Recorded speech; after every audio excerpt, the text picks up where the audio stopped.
Yeah, we was banging on the door to get in. But we couldn't get in, and then there's people that were dying. Everyone's fine. My mum said July. She wasn't really growing up without his mum, did she? Glad to see you're more comfortable. Am I going to die? What's wrong with me? Got a nasty chest wall injury, broken ribs, and a damaged lung. That sounds painful. I'm afraid it will be. But while you're taking pain relief, I'd like you to focus on deep breathing to get that lung up and working well. And when the pain starts again, we'll give you more. It's good stuff. I'll pop back soon. Thank you. What's wrong? Someone was in here. It was when a happy time. And my dad lied. He lied to me because he said she was going to be okay. Yeah. You wouldn't lie to me, would you?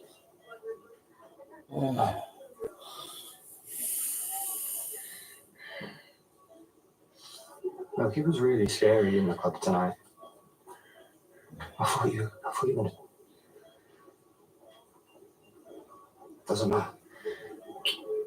Okay, because everyone got out, and you're gonna be all right. Yeah, I promise you. I love you. Oh, I'm really? never letting you go.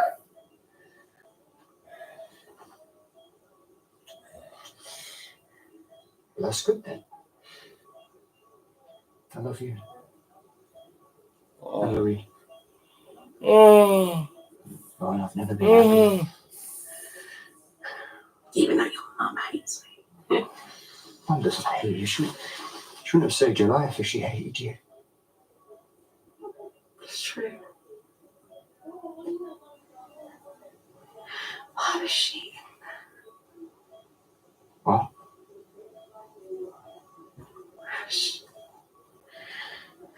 Fine. Get some rest, please. I'll be right here waiting for you. Right here. Right here when you wake up. I love you.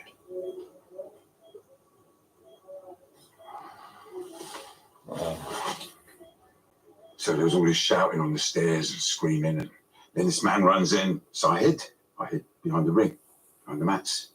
And then they all rushed in, surrounded him. Then Eddie kicked him. And the sound that I will never forget. Seeing him wade in like that.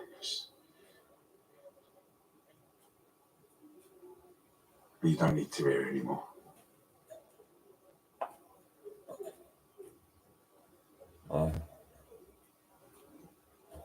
I convinced myself that Eddie wasn't a murderer, and that the guy on the floor would have just got up and walked away. Of course, I was lying to myself. I was scared. I was too scared to stop it. I was scared of Eddie. I was scared. Scared it was going to be me next. You said Kwame was a champion boxer. Champion boxers aren't scared of anything. That's what I thought. I was wrong. Our big brother Kwame, the champion boxer, watched our father be kicked to death. His cowardice broke our mother's heart. I tortured myself for years over this. And I will not take the blame for killing our father. I was just a kid. You were 15. In Ghana, that makes you a man. And you kept quiet for 40 years. Yeah, for that, I will never forgive myself. Of us. Come, Kojo. Let's go. Hey,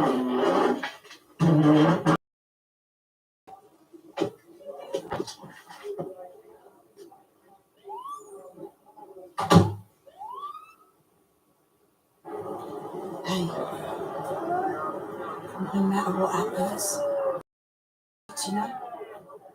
All of them? Yeah, I know you will. Chelsea! Chelsea, oh, thank God. Thank God. Okay. Yeah. How did you stop? I don't know. I was here. Penny. Oh, darling. Oh, she's safe. She's okay. Oh. Okay, I thought it was a safe. Thank God. There's something else. Oh, what is it? Amy. Amy. She wanted to call her caress. This is my daughter. My daughter. My face. Oh, it's just. Get the defibrillator.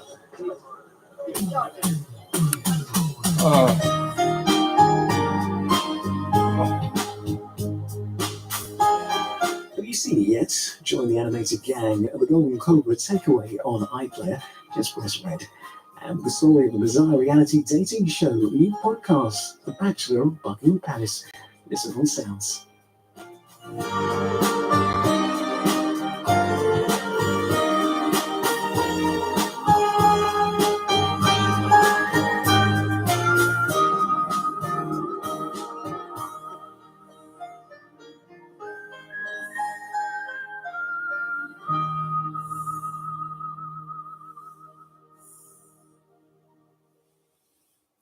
Oasis reached the very top of British rock and roll. You know, when you sign up for rock and roll, baby, it's a roller coaster. What do roller coasters do? They go up, they go down, do you know what I mean? But success doesn't always live forever.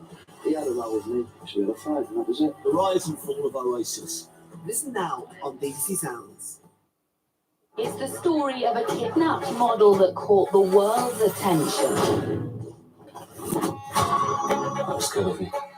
I was, but I can see that you're not the same as the others. I would do anything to help you. I feel like you're the person on trial here. If I was not a model, do you think people would have the same opinions of me? I don't think so, no. Kidnapped, the Chloe Allen story. Press red for all episodes on BBC iPlayer. Oh. The court is aware of some of the history here. You're all part of a tradition, a sort of code without it, we're nothing. This could spark us gangland wars of old. We are way beyond that now. Sherwood continues Sunday at 9 on BBC One and iPlayer. Surprise! Feels really nice having you here. This isn't your home. I'm with the guy I've always wanted in a city I have always wanted. You nailed your first job. You get to take over the world? I might need to pee first. We might regret this. Press red for all episodes on BBC iPlayer. Congratulations, Gemma. Is the father around? Life's a mess right now. This isn't something you should do on your own. Dad, it's Gemma. Finally got to see the place. Oh, what is that? That's just Earth. I've been crying. Planning a birth is like planning a car crash. Why can't you behave like a fully grown adult? I'm going to be a granddad. These are happy tears. They are not happy tears. Daddy issues. Watch on BBC. I want to take you on tour. I want to take you to India. Wow! This is so mad. I just hope and pray that all the boys take these opportunities. I've not done anything like this in England, and they grab it with both hands. Freddie Flintoff's Field of Dreams. Press red to watch now on BBC iPlayer. And time's of the essence with Freddie and the boys in an hour after Famous Faces out to impress on BBC One. It's the ultimate culinary showdown. Come on! 20 up for it celebrities. Hello? With their eye on one prize. This is what we call it, yeah! The Celebrity MasterChef title. Each week, 5 new celebs face off against each other. You need to dance.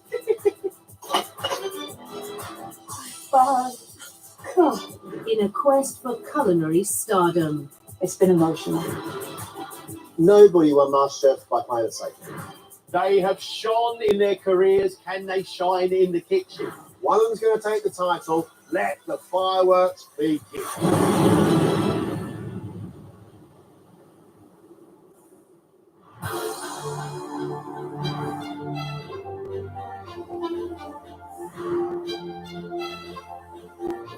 It's Heat 3, and a new batch of celebrities arrive to take on the MasterChef kitchen. Hoping for a shot at the title are TV personality Quickendon. I get nervous about cooking for me wife and kids, so the fact that I've got to cook for John and Greg is pretty nerve-wracking. Squeaky bum time. Model and TV personality Christine McGuinness. I don't know where half of the stuff is in my own kitchen, so I don't know how I'm going to get on in the MasterChef kitchen that I've never been in. I'm not going to be able to find anything. Actor and movie star Tamer Hassan. I can cook, but I'm not a chef. To have two professionals like John and Greg, you know, they sort the men out from the boys. I'm so out of my comfort zone. Stand-up comedian Jamie McDonald. So challenges as a blind cook is definitely going to be presentation. Say the first bite is with the eyes. I hope that's not true. And model and TV personality Emma Finn, the Marchioness of Bath. I'll tell you right now. When in doubt, smile and put flowers on it. That's what I usually do. 5 celebrity hopefuls, and let's just hope we uncover a culinary god or goddess. Ultimately, we are looking for MasterChef champ. Good luck. Good luck. Good.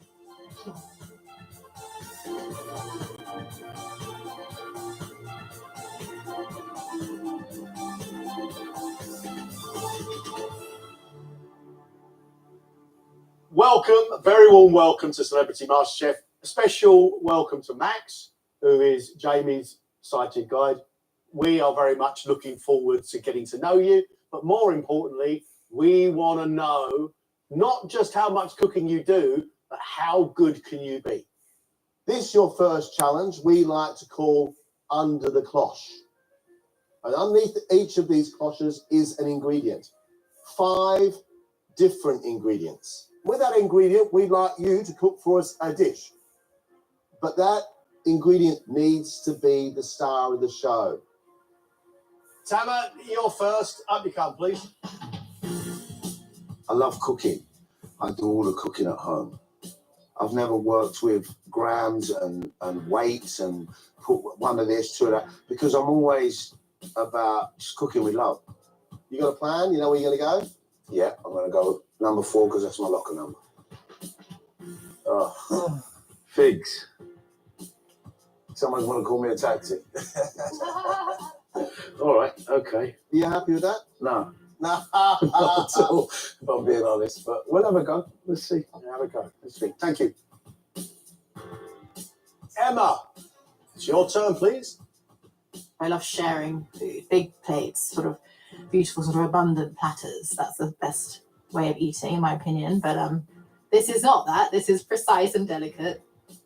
Where are you going to go, Emma? I'm indecisive, which is not great for myself. So I'm juggling these. I'll go with that one.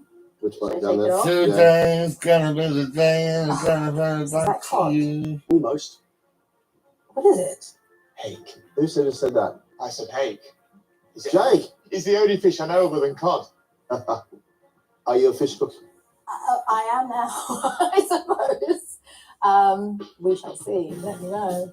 Thanks, See you Emma. later. Bye. Who wants this? Want it? Christine, you ready? Come on. I was diagnosed as autistic a few years ago. I do have a lot of sense. Happy the fish is gone.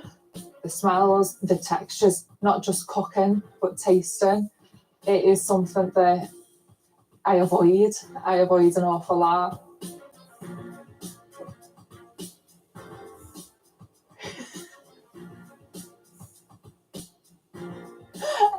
sausages, 2 big fat sausages. It's sausages, isn't it? It's actually a white sausage. Okay, lovely. I don't even know where to start with that, but I'm going to give it a go. I'm going to try my best. Make a name for yourself. Jake, come on, please. What I make is what I just eat at home. So I've got like 5 meals up my sleeve. So if I go past those 5 meals, they're getting them again. I don't usually feel that much nerves, but if there's not a pot noodle in there, I'm struggling. Hello, me. And hello to you too. Hello, me.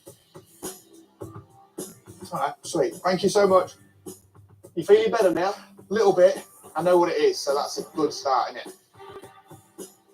Jamie, you have a vast array to choose from. Yeah. My senses do come in when I'm cooking. I can smell when something's burning and I can hear when the smoke alarm's going off. And I've got a way of checking a potato, which is taking it out of the pan and chucking it in my mouth. And if it burns me and it's soft, it's ready. And what is it? Mushrooms. Absolutely brilliant. Okay. Jamie, are you a mushroom fan? I like a mushroom, yeah.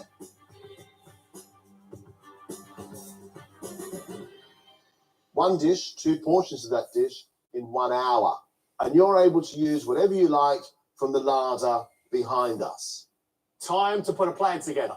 Do come up, choose your ingredients.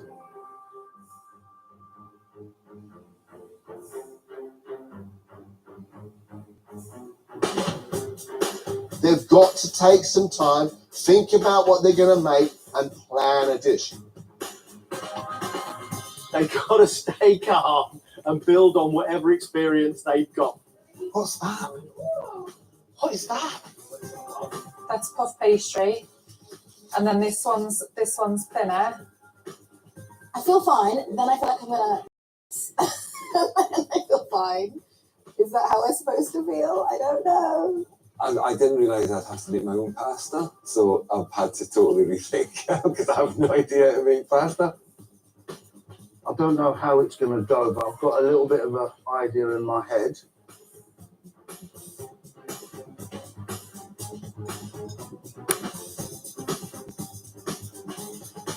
Like multiple layers of thin pastry rolled up.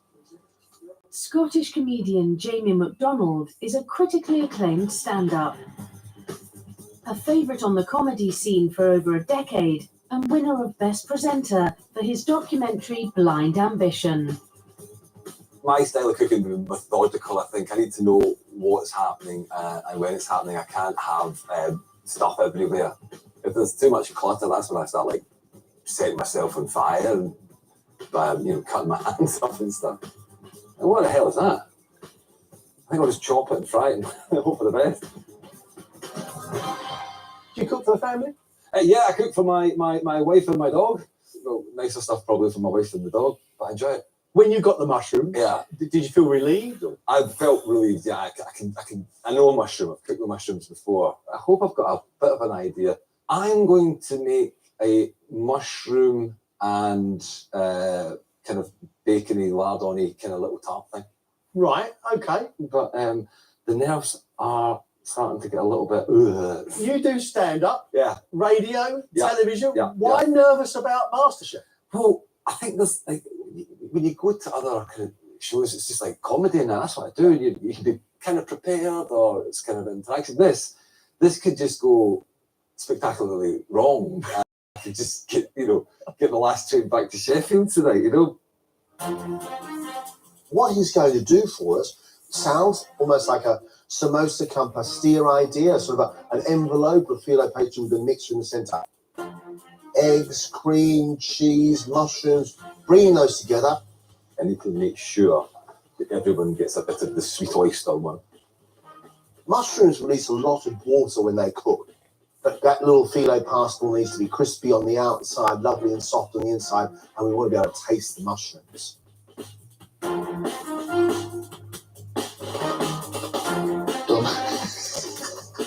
35-year-old TV personality and singer Jake Quickenden found fame in 2012 on The X Factor, before forging a successful TV and theatre career, most recently starring in the stage production of The Full Monty. This is massively out of my comfort zone. Like, yeah, I'd rather be on stage getting naked every night. Get this cutting action there. Check this out. You got the halloumi. Yeah. What's the dip? A warm halloumi and peach salad. You need to get some peaches first. Are they not peaches? No. What are they? Plums. It's all right. Is it? We're going to have halloumi and peach. We're going to have halloumi and plum. Can you have plum? Yeah. All right. Let's just do plum then. I've never done it. Why not? So what do you want from this competition? I want to have fun. I want to learn. I want to be able to sit down with my family at night and say, right, guys, I'm going to cook us a nice meal tonight. And then hopefully my kids go, I want to learn to cook a little bit. Because I wish that I did it when I was younger. I wish that I learned more. Jake's got halloumi. Now, halloumi is usually served as a side dish. So I think actually Jake's got quite a big challenge on his hands. Heat up the halloumi. Yeah. I'm just going to fry it. Yeah, just drop it in and drop it out. He's trying to make a little chili jam. Oh, she doesn't smell that bad. He's also making a salad out of peppers and tomatoes and onions. He's got some plums on his bench, which he thought were peaches, and he's also got some asparagus. Right now, this doesn't quite join together for me. Never used one of these before. So just thought I'd give it a bash. Guys, you are halfway. With a career spanning over 2 decades, actor Tamer Hassan has starred alongside some of the biggest names in Hollywood and British cinema.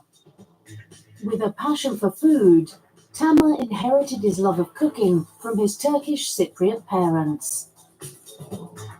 We come from an eating, cooking culture.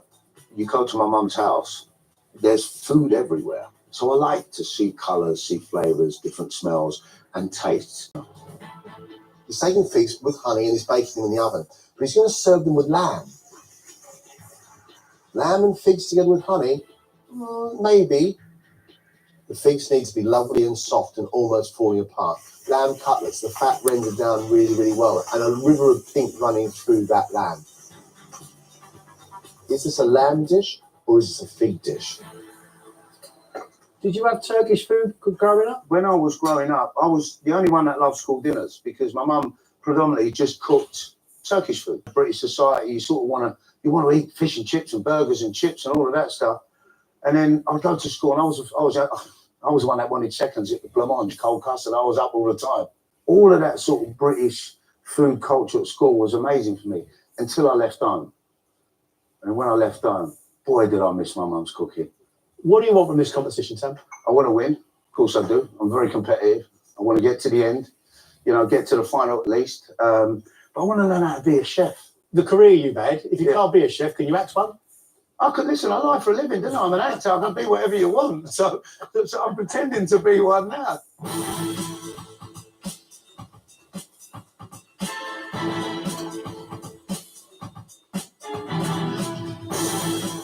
Model Emma Thin, the Marchioness of Bath, divides her time between the fashion catwalk and living next door to the big cats at her home on the Longleat estate in Wiltshire.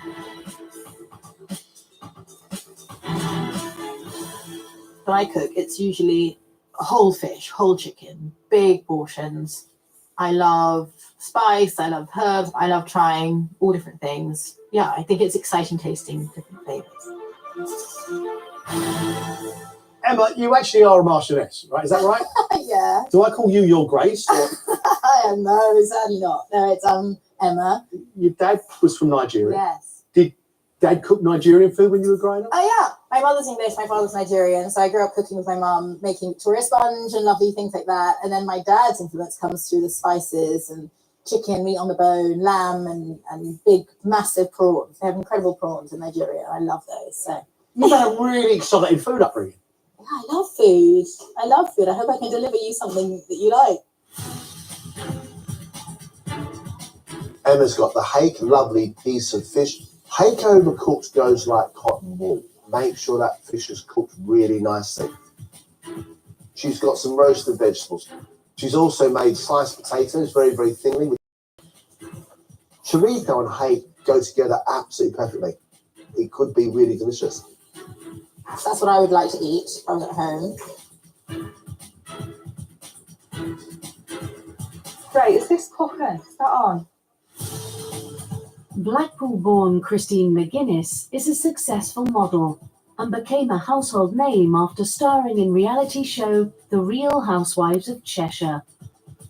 I know that it's going to take a lot more energy for me to try and shut out the sensory issues of the smells, the noises, the textures of the food on my hands, and try not to get too overwhelmed by it all.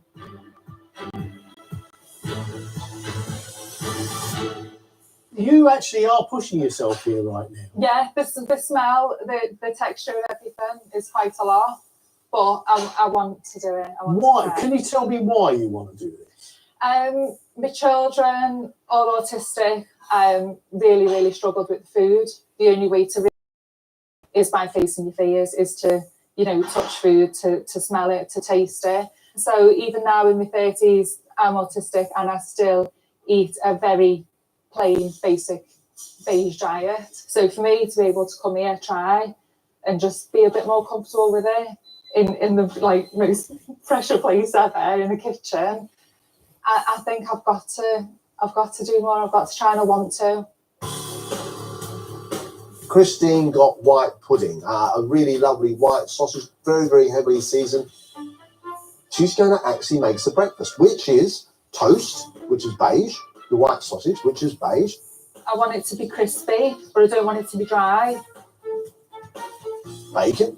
Oh, I'm cooking bacon for the very first time in my life. And she's going to make scrambled eggs, which she's cooking until they go slightly crispy. Breakfast is a really subjective thing, and we all like it differently. If she's cooking the food the way that she likes it, fantastic. Great, so I'm going to go eggs, bacon, sausages, tomatoes, like that. You have 3 minutes left, please. Ready to play. Let's go.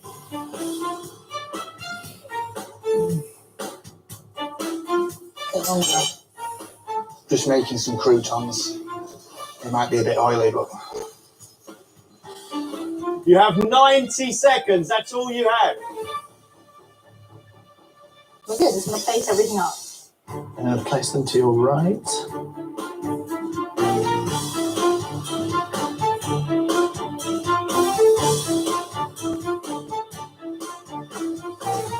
That's it. Your time is up. Well done, my boy. Well done. You got there, didn't you? Just believe. Yeah.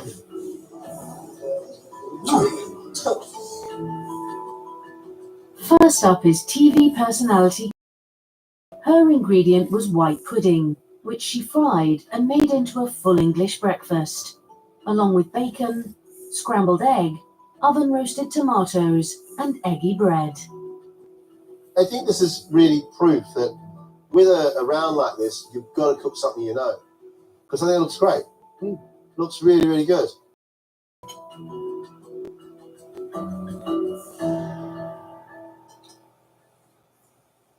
Bingo.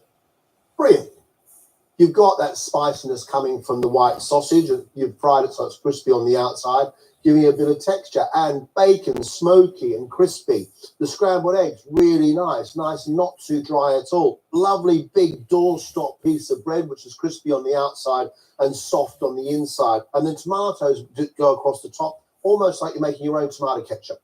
It's really good. Thank you so much.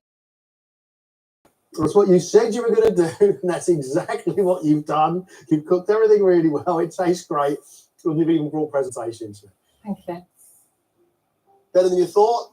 I can't believe that I've cooked it, and I can't believe that you're eating it and that you've enjoyed it. I'm really, really happy. I think I played it safe then.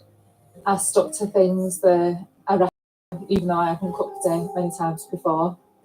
I'm proud of what I've done today. Model Emma's ingredient was hake, which she's roasted and served on a Mediterranean vegetable puree, alongside a crispy potato and chorizo bake and roasted vegetables. You've done a lot. Well done, you. It just kept evolving. It's just overwhelming having so many things to choose from, I think.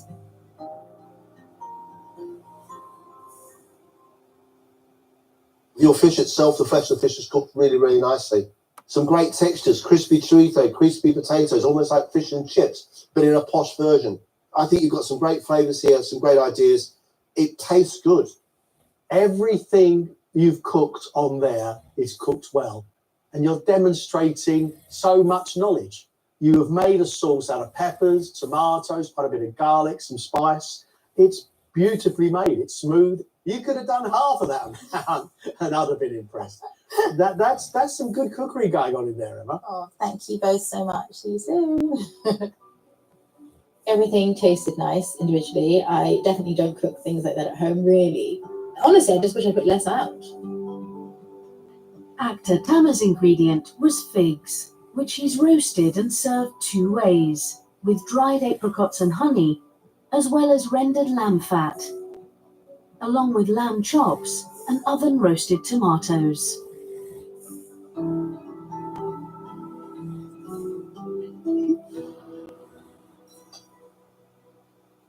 The figs, which you've roasted with the honey, are really soft. I like that sort of sweet saltiness of the dried apricot. Sweet tomatoes on the side. This little fig with the lamb fat on it, I think it's great. The thing is, to bring this fig with the lamb together, you need spices. So if you sort of made a sauce with those figs, then you would get a dish. You can tell you're doing it at cooking because the way you cook that lamb cutlet, that's beautifully pink inside there, all right?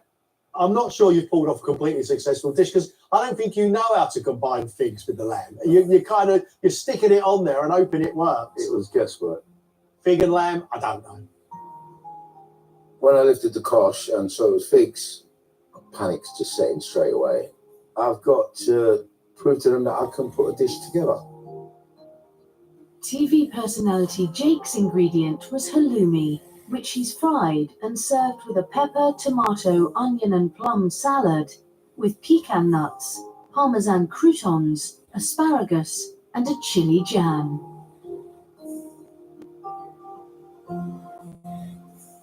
We gave you the halloumi, which I think is really difficult to make into a dish. You've actually cooked the halloumi really well.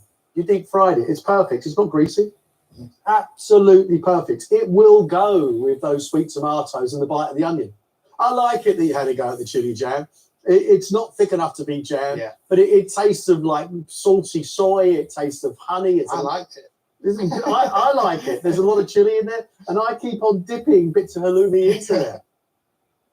You've got some croutons on here. I really like the way they've gone crisp and also soft at the same time. Then we've got the sort of oddities. We've got weird things like pecan nuts and plums in there as well. It doesn't work as a dish. Yeah. It just doesn't. But I admire your bravery. You're trying to give it a go.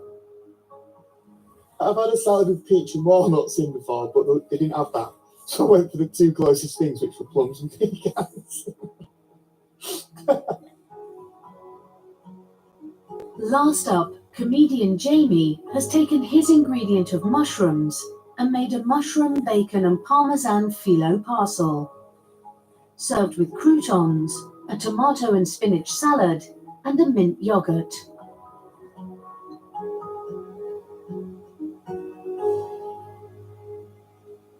You've got this lovely phyllo pastry parcel, which is crispy on the outside and packed full of mushrooms. The egg and the cheese binding it together and the saltiness of the bacon adding flavour. What's good about this is that what's supposed to be crunchy is crunchy, what is supposed to be soft is soft, what's supposed to be vibrant is vibrant.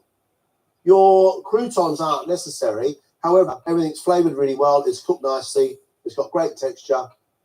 It's a really nice plate of food. Thank you very much. Oh, delighted. I'm very impressed that you can take those mushrooms and you know how to make that into a pie. I'm impressed. Oh, thank you very much. Because I think you'd have to do a fair amount of cooking to do it, and it tastes good. Well done, you. Thank you. I'm absolutely delighted. It was so surreal going up and having John and Greg judge my food. I was quite lucky. I think mushrooms was quite a good ingredient to get. I'm glad I didn't get those figs. Thank you very much indeed.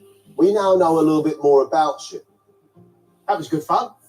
And we had some tasty things to nibble. Go on, go and take a break. Well done, well done. A couple here who are obviously novices, but I think you've got some strong contenders. I think there's some promise in the room. I really do. I mean, I'm just happy to be out the kitchen, to be honest. I don't think I belong in there. You did good. I seen your food. It was class. Christine actually made us maybe my favourite dish. Christine had a plan from the start and it paid dividends. It was delicious. I tell you who I think really is a cook, and that's Emma. Well cooked fish, really nice sauce, all the process and all the techniques she was showing. For too much of a busy dish. However, there were some great flavours on there, some great textures. I changed my mind about 7 times during the process. I thought I'm first up. It's going to be easy if you're not going to get the best one. Figs. Tama had an idea. Instead of going sweet, which I think most of us would go, he decided to go savoury. Lamb chops cooked really, really nicely. Tomatoes on the side and the figs with apricots, but it didn't come together as a dish. I'm really hoping that he is a bit of a cook because the lamb chops were great. Jake got halloumi, and it's a tricky thing, and he just kept on going and putting stuff with it, and it just became really confusing. Jake, I think it's obvious, he's a bit of a novice cook, but I do like his attitude. What we now know about Jamie is that he can cook pastry, he knows how to make a great filling, and understands texture and flavour. Next up, the pressure is truly on, because it's their own food, and they're going to have to deliver. Next challenge coming up. Are you ready? Hey, yeah, get ready because I've just played you all. Yeah, it's a dark horse. I know. Get ready.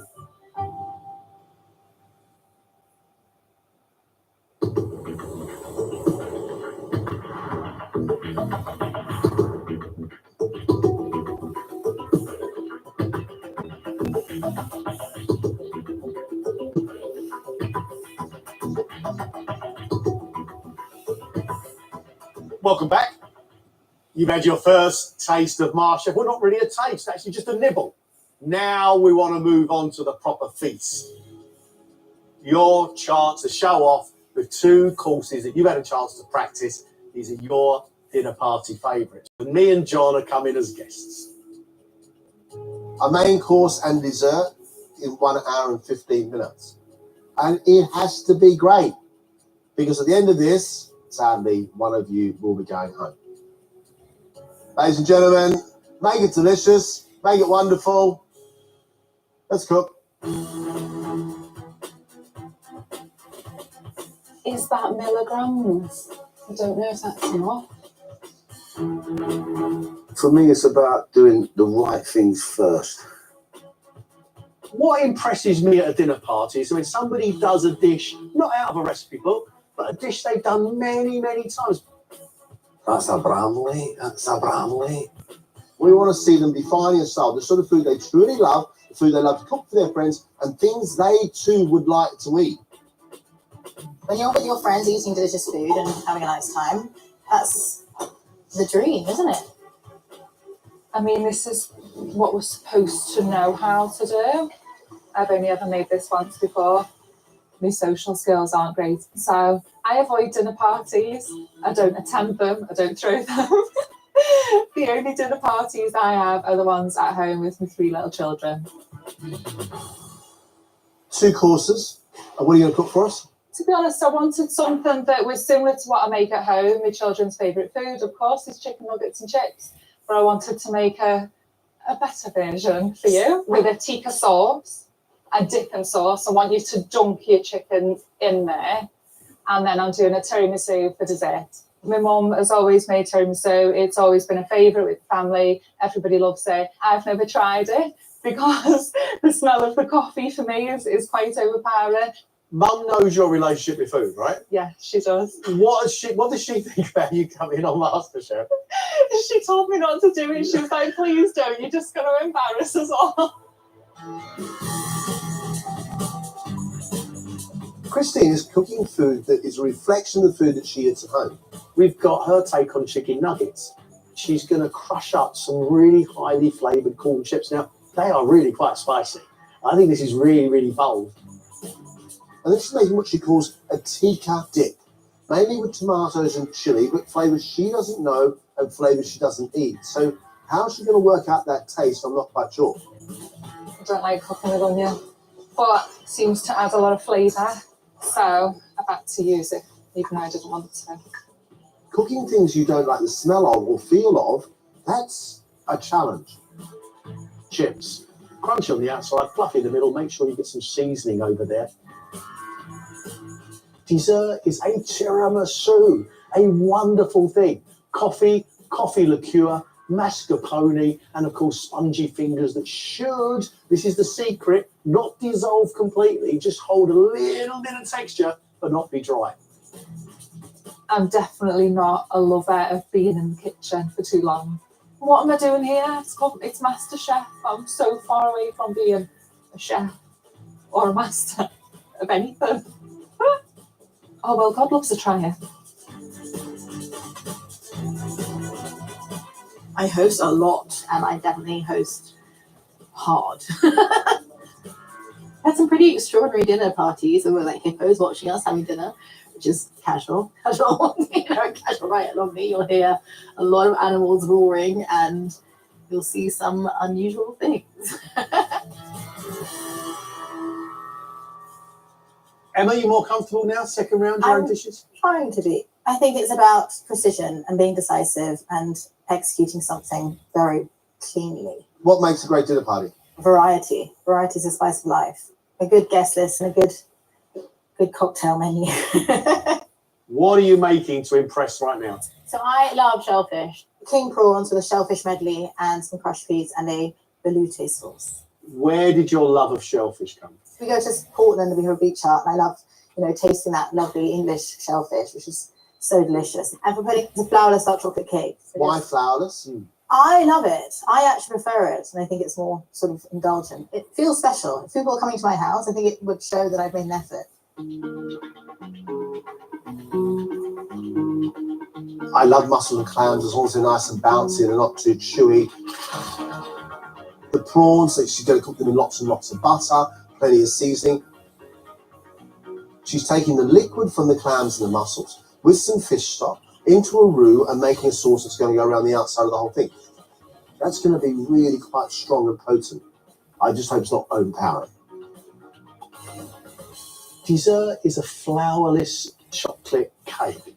Well, let's see what texture she ends up with. If that's too thick and sticky, that's just going to be like firmed up sauce. She's going to serve that with cream. That should mellow it down a bit, but that could be too rich. 20 minutes gone, all right? Time just flies in this kitchen. How strict are they about the time? Jamie's main course: crispy skinned sea bass, a beurre blanc, fondant potatoes, and cabbage.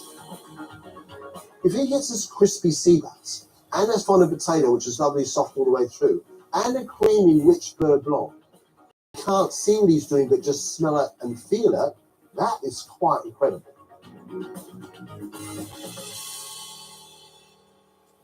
What extra challenges are there cooking when you are blind? Maybe speed and accuracy would probably be the ones that, not knowing where things are. Separating eggs can be a bit tricky, but there's always workarounds. You can always figure out a way to do things. What do you want us to think of you as a cook, Jamie? Very good question. I don't know.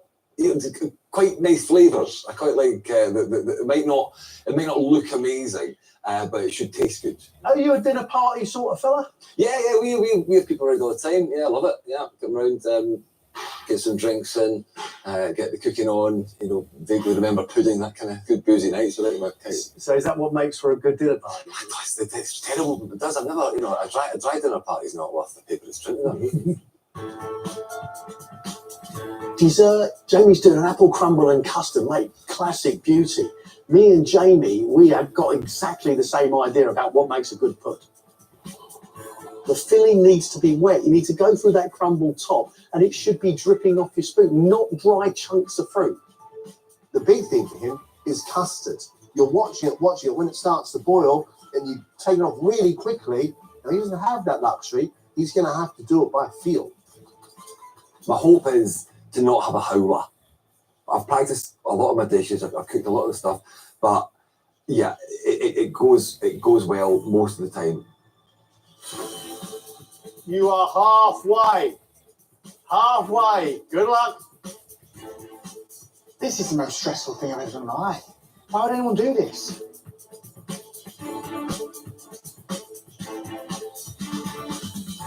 If I'm honest, I've never cooked for my family and friends.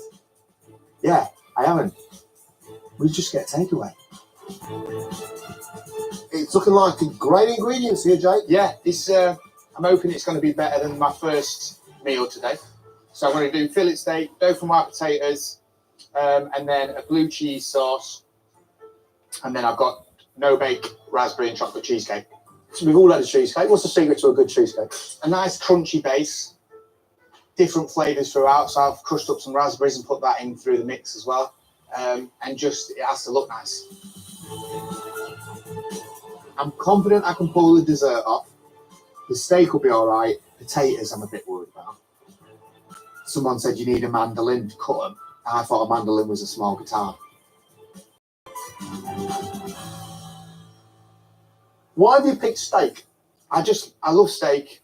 Growing up, my dad used to say that what was for tea after school, he'd say steak, and we'd think it would be like something like this, and it was just a steak and blue cheese melted on in the oven, blue cheese on top. Did you enjoy it? Loved it. Yeah. I think my dad invented the carnivore diet, if I'm honest. And is this an ode to him then? It's a little nod to my dad. Yeah, I lost my dad when I was 20. But they're the little things you remember, aren't they? Like little stupid things. Jake, I think, has got one of the most crowd-pleasing menus of the whole room. Fillet steak, nice and crispy on the outside, cooked nice and pink. Blue cheese sauce is usually made with cream. Dauphinoise potatoes have got cream in them, so hopefully there's not too much cream in those Dauphinoise. Let's hope those potatoes are soft all the way through and they crisp up on the top. Dessert from Jake, we've got a chocolate cheesecake with raspberries. But the buttery biscuit base is made out of chocolate biscuits.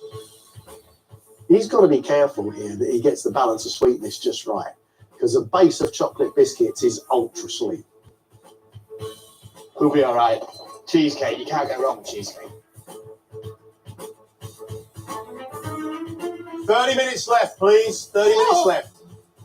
Are you joking?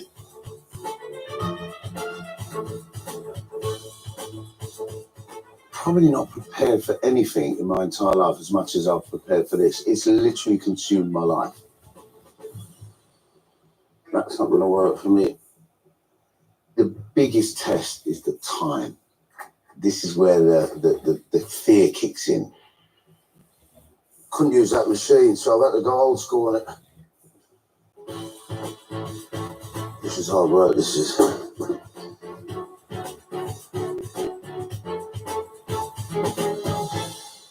Do you love a dinner party? Yeah, I love hosting, not so much hosting. I'm the rest of the family host. I just cook. It's nothing glamorous for me. I'm the one in the kitchen. The biggest pleasure I get out of cooking is seeing the empty plates. What's the two dishes that are going to impress? For the main, ricotta and prawn ravioli. And now I'm going to create a bisque, prawn and fish style bisque with some white wine sauce.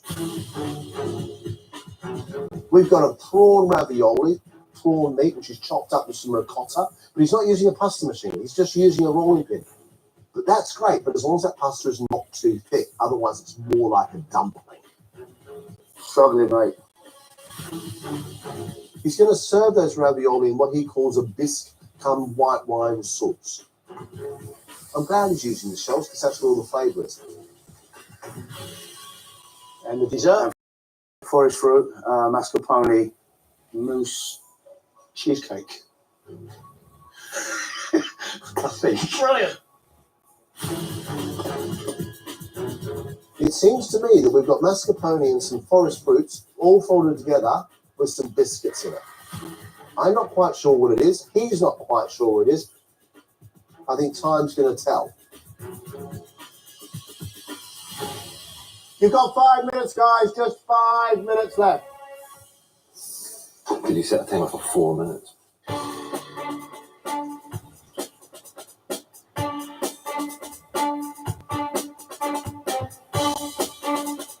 It's touch and go, bruv. It's a little dish, it's a big spoon, and it's not a lot of crumble. You see my problem?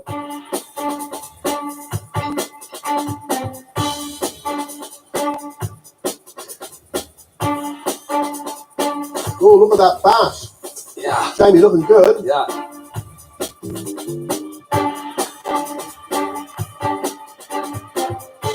You've got just 90 seconds, guys. 90 seconds left. Andrew, all right? Just doing pretty bits. Jamie, you all good? I'm good, man. Good lad. Cabbage. Cabbage. Yeah. Yeah. Yeah.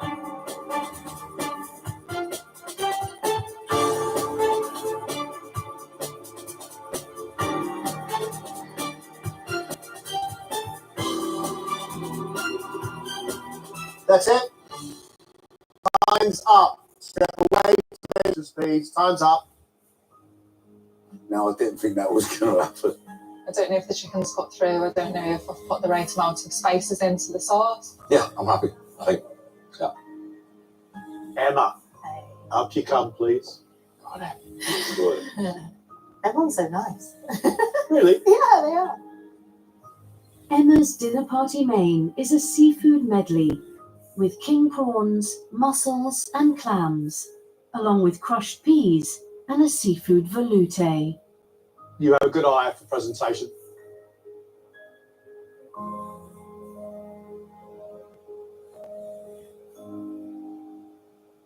Prawns are cooked, mussels are cooked, everything's giving a salty sweetness of the sea. There is sweetness in the pea, it's nicely seasoned. You know how to make a veloute, and you've used the cooking liquid from the shellfish, and that's a job well done. Thank you so much.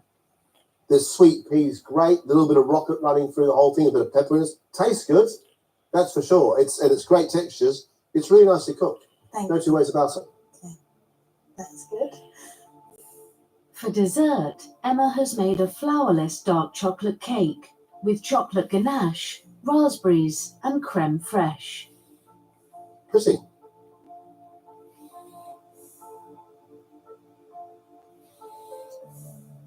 Lovely combination. Yeah. You obviously really love chocolate. It's well made, but that's a lot of rich chocolate. And I think you need half the amount and maybe a biscuit base underneath it or something, because that's a lot of chocolate. I couldn't consume that much. Yes. Greg and I don't always agree. If your main course is subtle and dainty and pretty and light, your dessert is just bang in your face, as much chocolate as you possibly can give you, rich, dark and opulent. I think it's really well made. It delivers huge amounts of flavour. I think it's a pretty dish and I really like it. Greg said it was too much chocolate. John didn't fully agree. The flavours have been good. Hopefully that matters a lot. And the rest will come with practice. This is a crash course in cooking, isn't it? On telly. Not stressful at all. For her dinner party main, TV personality Christine is serving corn chip coated chicken goujons, triple cooked chips, and a tikka dipping sauce. Yeah, they're cooked. Your chicken, the outside of it is crispy. Those corn chips have gone nice and crispy and spicy all at the same time. The chicken is nice and moist because it's encased in that lovely coating around the outside.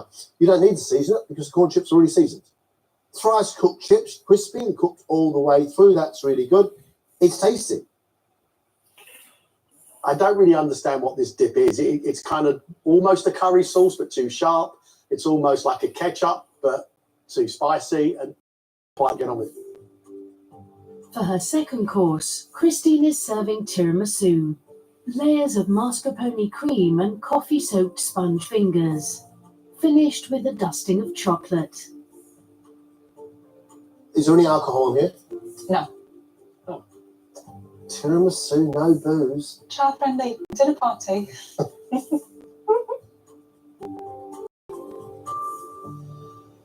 Your layers are absolutely perfect. Your mascarpone cream's really good. You can probably go with a little bit more chocolate to make it a little bit more bitter and a bit richer. And it definitely needs a warmth of alcohol in there, just so that you've got another dimension. The textures are absolutely perfect. Enough thick cream and that biscuit soaked for long enough so it's soft, doesn't need chewing, but it still holds up as a layer. Christine, thank you very much. Well done. Even though I was prepared with this menu, I don't think it was any easier. I still felt extremely nervous.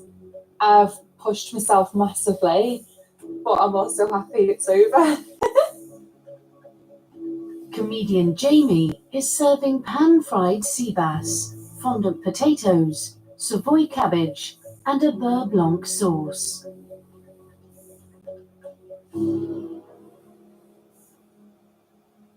Your fish is nicely cooked. You've caught a little bits of the skin, but it certainly is crispy, nice soft flesh underneath. You know how to make a beurre blanc. Well made as a split. Cabbage, I think, is a mistake because the cabbage is chewy. Fish is such a soft flesh. If you put that in with the cabbage, it just an unusual mouthfeel for me. But that's quite a bit of good classic cookery there, my friend. Thank you. Your fondant potatoes are ace. I love them. That lovely richness of rosemary and thyme going through the whole thing. Fish, nice crispy skin. This is great. For his dessert, Jamie has made an apple and cinnamon crumble with vanilla custard.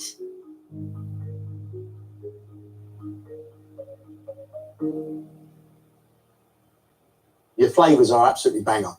Absolutely bang on. Really nice, thick custard, not over sweetened, really creamy, really rich. A buttery, like oaty top. You can taste the cloves in there as well. It's a little bit of cinnamon and sharp, sweet apple. You've got quite a sweet tooth, Jamie. For God's sake, I'm from Glasgow. Every one of my teeth's got a filler in it. You know, it's like... Look, you've got the flavour in here, apple and cinnamon, which are a marriage made in heaven. They're great together. The actual crumble itself is so dense, it's not like crumble. It's more like a cinnamon oat biscuit. But this is quite extraordinary. Making a beurre blanc, making a custard without lumps. This is quite incredible work. Phew, that's intense, that, lads. Are you relieved or happy? Yeah, I'm over the moon. I've watched you guys judge fish for 20 years. It's like, oh my God. Overall, I'm feeling very good, but very tired. I'm a stand-up comedian. I work for 20 minutes on a Friday and a Saturday, and then I have the rest of the week off, and I've been up since I don't know what time it's now. For his main, TV personality Jake is serving fillet steak, dauphinoise potatoes, buttered kale, and a blue cheese and pepper sauce.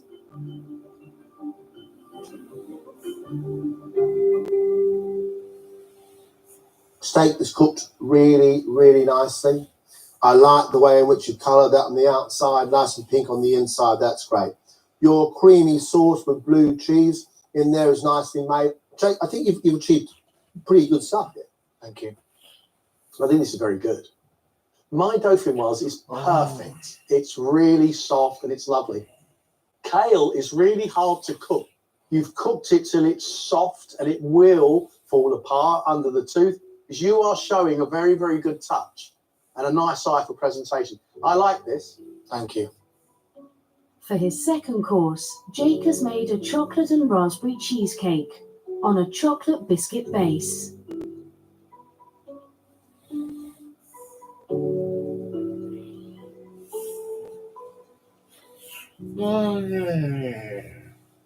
You've made a really good firm base that isn't too sweet. And that chocolate cheese raspberry mix is just right. It is sour, sharp, sweet. It's really good. It tastes great, Jake. Yeah, come on. It tastes really good. You know how I know it tastes good? He's still going back for more. Sweet sharpness of raspberry, lovely flavour of milk chocolate. And then underneath, the sort of really rich, dark cocoa, sweet, but also bitter biscuit base. It's a really good dessert. What a difference between 2 rounds, Jake. I think I had a shocker first round. I think I came back fighting, literally grabbing hot material at the last minute. I haven't got any skin left on my thumbs, just to plate it up. Last up is actor Tama. For his main, he's made prawn and ricotta ravioli, served with king prawns and a prawn bisque.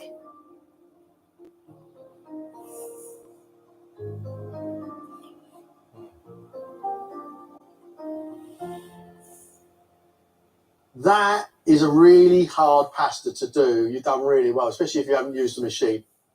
The filling inside there is really nice. Sweetness of prawns, a little bit of that salty, creamy ricotta to hold the prawns in there. I like your bisque. You've got chili flavour running through there as well. You've got seafood flavour. You've done really well.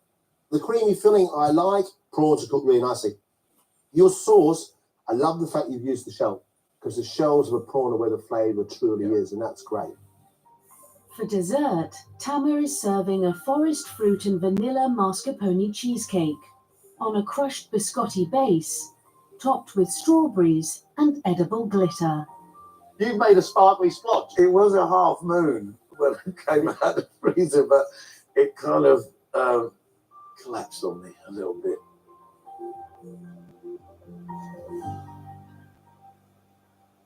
It's a really nice tasting splodge, naturally sweet with lots of fruit, and it's got that biscuity, oaty biscuit underneath. The flavours, the textures are there, but that is not the dessert you wanted to present. That's fallen apart. Yeah, it's a tasty splodge. You gave yourself a lot to do. Hand rolling pasta, making ravioli, making sauces. Your main course, I think, has been successful. Dessert, I don't know what's happened. It's almost as if it's slightly collapsed. It tastes good. I think in a glass, almost like a trifle, it'd be great, but on a plate, it doesn't quite work. They're two very hard people to please. So for them to say about flavours, and for me, cooking is always about flavours. It's not always about presentation, you know. Let's be fair, a couple of rounds of ups and downs. We have to make a decision because one of these is going no further in this competition.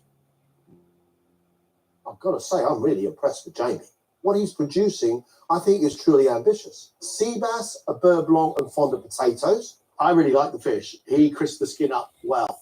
He made a beurre blanc.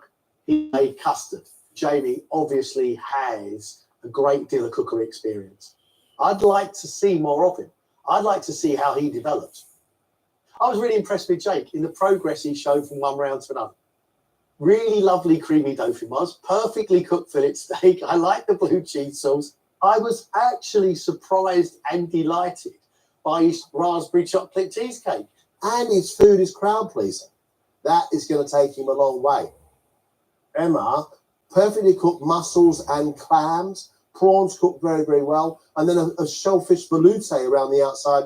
There's lots of stuff to admire. And actually, in the whole room, it's probably the person who did the most process. The chocolate cake I thought was too rich, but I think she's got style, and I think she's got a good touch. I'd like to see her go through.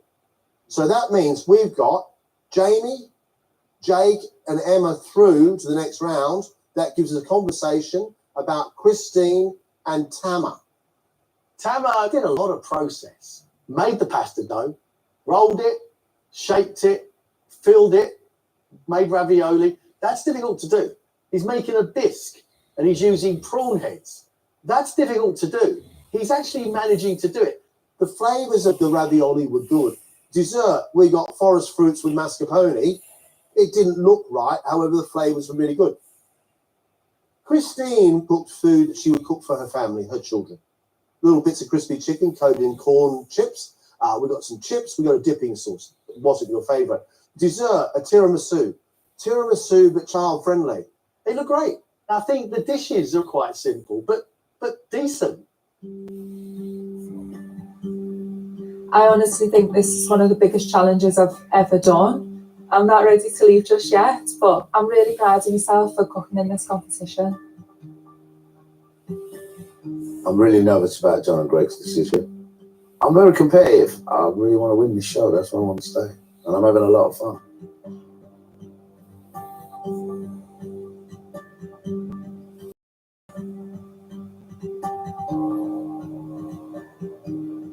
That was a great couple of rounds.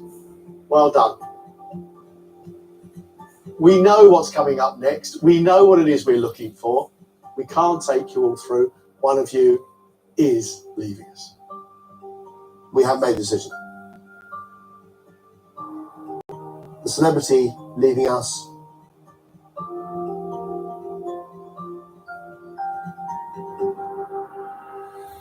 is Christine. I'm relieved. Thank you very much for all your courage, for your great food, for your big smile, and and for being so brave. Thank you very much. Thank you for having me. Thank you so much. Good luck, everyone. Good luck. Great to meet you, Christy. Thanks, Christy.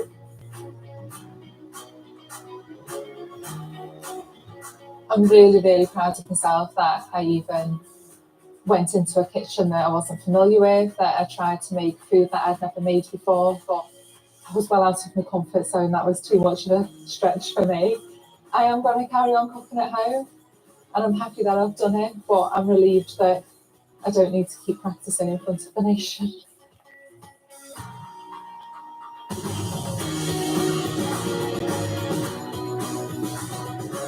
Well done, well done, well done, well done. I feel overwhelmed.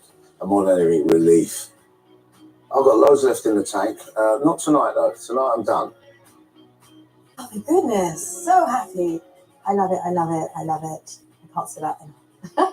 I'm get a MasterChef tattoo in my arm. What I take away from the first day, I think I've got a more robust heart than I thought I did, because it was slamming. So delighted and really looking forward to the next challenge. I can't believe I'm still here. This is just the beginning. You wait when I pick up that spoon at the end and I've won the whole show.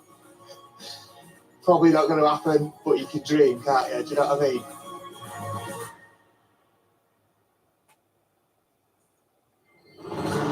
Next time, Let's go, let's go! 3 more summers going on, Chef! the remaining 4 celebrities are back We're already done in time. and the heat is on. It's bad. It's relentless. Honestly, how do they do this?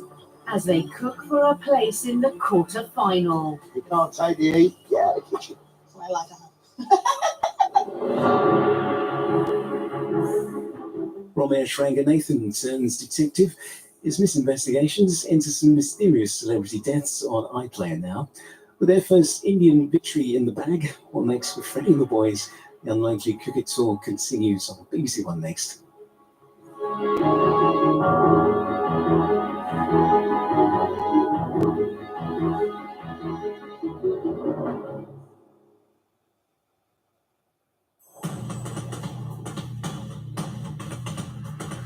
It's got to stop. Come on, mate. He's our dog. I'm going to have to call the cops.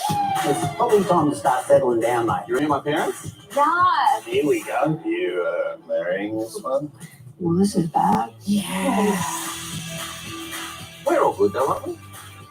Yeah. The new series of Colin from Accounts starts next Tuesday at 10 on BBC Two and iPlayer. We stick to the story. That way Dean will get what he deserves. Lying in the court of law, sending an innocent man to prison saying you did. If you don't come clean now, you'll be in so deep. Because guilt haunts. Did you kill John Taylor? All rise. EastEnders. Watch on BBC One and iPlayer. Grace mode, here we go. Grace mode. This is exciting to Jeremy. I don't really know. It's a little bit scary, to be honest. Mary! I'm coming. One more day like this, will break us. I don't know what to do. Why did I sign up for this? Celebrity Race Across the World continues tomorrow at 9 on BBC One and iPlayer.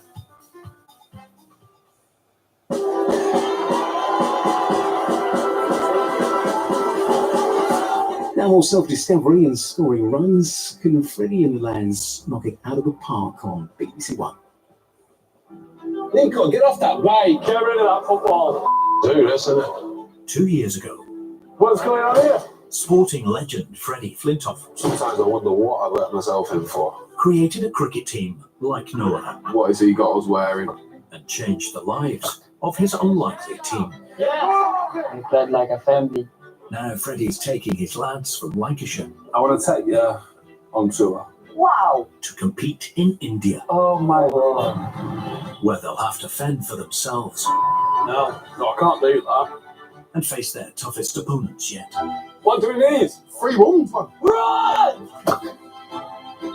This is the story It's just mad. Good, so you said do what you want. of the most unlikely cricket tour Nope, not eating it. Yes, Eli. Catch! that almost didn't happen. This accent, my anxiety has been through the roof. I don't care what they buy us when we get out. We're all going to find out something about ourselves, me included. I've seen a cow. So different to anything that they've ever experienced before. You can do this, all right? Yeah, we're all here for you. I just hope and pray that all the boys take these opportunities and they grab it with both hands.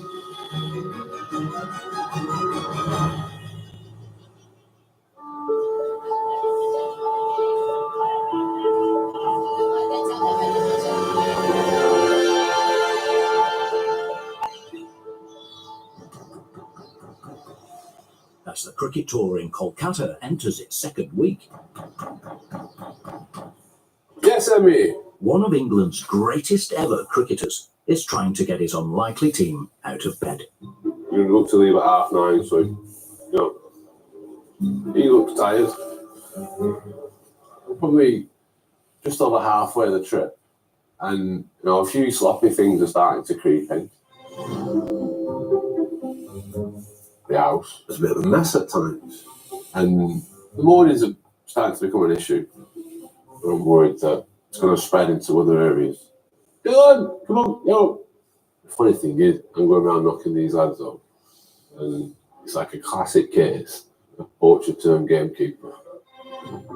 George! When I played for England, I was late a few times, and sometimes when I turned up, I didn't even know where I was. Josh, it's fine. Just waking you up, mate. God, he was snoring. I think when you've made as many mistakes as me, you've got a lot of things to go at, and you learn from your experiences. And all I'm trying to do is pass it on to them. I said at the start of this trip, one thing I asked you to be is on time. I'm alright to nick one of them plays in a second, whatever they are. It's about trying new things. Oh my god. It's almost another hour before Freddie's managed to get all the boys up. And it seems word has spread of the team's presence in Kolkata. I've had an invite. It's for all of us. Okay. Dear Mr. Andrew Flintoff, it's very official. British Deputy High Commissioner Andrew Fleming requests your team's company to welcome you to Kolkata, the city of joy. You are cordially invited to an evening of drinks and canapes, dress code, formal evening attire. Who's brought formal evening attire? I've got shorts and a t-shirt. Let's go shopping on someone's credit cards. Someone get some suits this morning? Yeah. Nah, rocking a suit, bro. That's it. I've never worn a suit in my life. The only thing I'm close to a suit is my school uniform. Who is this guy? Sorry. In each country, the government, they have a representative, and it's quite a prestigious position. So they have a big house, and they've got staff, and they've got all sorts. On cricket tours, you get invited all the time. And they put a night on where they just drink and food and things. When you see someone in a suit, it's like, all right, they got a bit of money, then they must be doing something very important. These high commissioners, I'll warn you now, right? They are so posh. Oh, God. Full fit right in.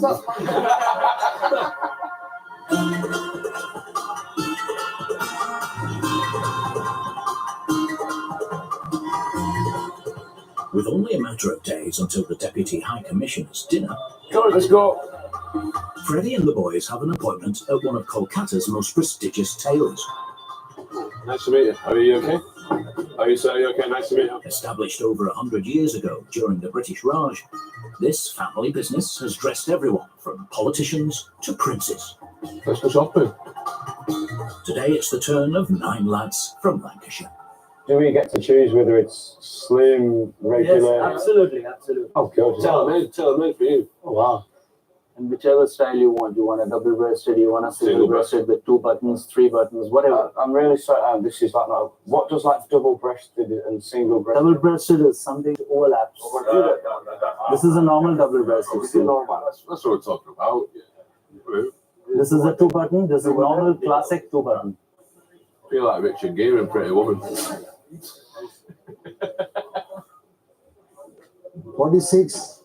Having someone making a suit for you is like, it's an intense feeling. I've never done this before. We come from council estates. This isn't life that I see and live, and I wear my life. I look Our show. This is so weird. 38. We are tailors. Anyone who comes to my shop is my prince. So we make suits for everyone. Maybe he may be a criminal, he may be a drug lord, he may be anyone. But we don't discriminate. So you want to become a Pakka British gentleman. Yes, proper nice, smart, rich man. My father used to make uniforms for the British Army officers. 38, during my father's time, they were very formal. Now what I see is that everybody's become casual. Too casual for my liking. I've just hit the jackpot. I'm loving life right now. My mum's got a very, very similar dress to her. Can you make a suit from these materials? I can, but it will look odd. You should tell me. I've never ever in my life had a tailored suit. Oh, Sean. I'm going all out, me. Get in there, son. Yeah? You going velvet jacket? This is my pants. This is my jacket. Suits, you get looked at like, oh, you're in charge or something. But I've not really experienced anything like that. No, this is the jacket and these are the trousers. If that's possible. You will not feel comfortable with the trouser of this material. This is basically for the jacket. Oh. He doesn't mind. I don't. I actually don't. You know what? Just do it anyway. These are the pants. I don't care how uncomfortable they're going to be. I want this with this, and that's me. Perfect. God made man, we make gentlemen. I need a miracle, but I'm not a miracle worker. I'll try my level best. That is it. No one else is having that. Can't stop smiling. I'm in a suit shop in India with 9 lads from Preston. It's incredible, really. You see all these kind of patterns, they're well cool. Picking some horrendous suits though. Yeah, but it's true. Yeah, it was to take them to a different place. I suppose for the lads growing up in working class Preston, it's an opportunity which would never happen. I want something unique that no one else has.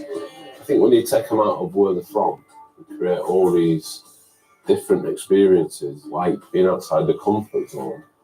I want them to realise that what they can achieve and apply to their lives moving forward.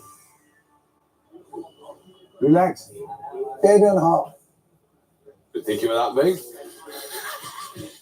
10.5? That's a fly. 41.5. Thank you. While the tailors make a start on their made-to-measure suit, What do you get like a commissioner? Google doesn't really have an answer. Dylan, Adnan and Josh are searching for a gift to present to the High Commissioner. Flint off his count on us, so yeah. A couple of miles south, Lads, I've not been to a market, I'm following you. the rest of the team are searching for shoes to match their new suits. So much going on here, isn't there? It's almost too much. I'm alright, how are you? Where are you from? England. This is bonkers. This is something else, isn't it? I'm a bit of a fish out of water here. Too much going on for me here. I've not been to India for quite a long time. I think the last time I came was 14 or 15 years ago as an England cricketer. And we don't see it. We see the whole time and we move on to our next place. So I don't really remember it like this. Noises and differences and like sensory stuff. It's so different to anything that I've experienced before. In a cricket-mad country, it's not long before Freddie is spotted.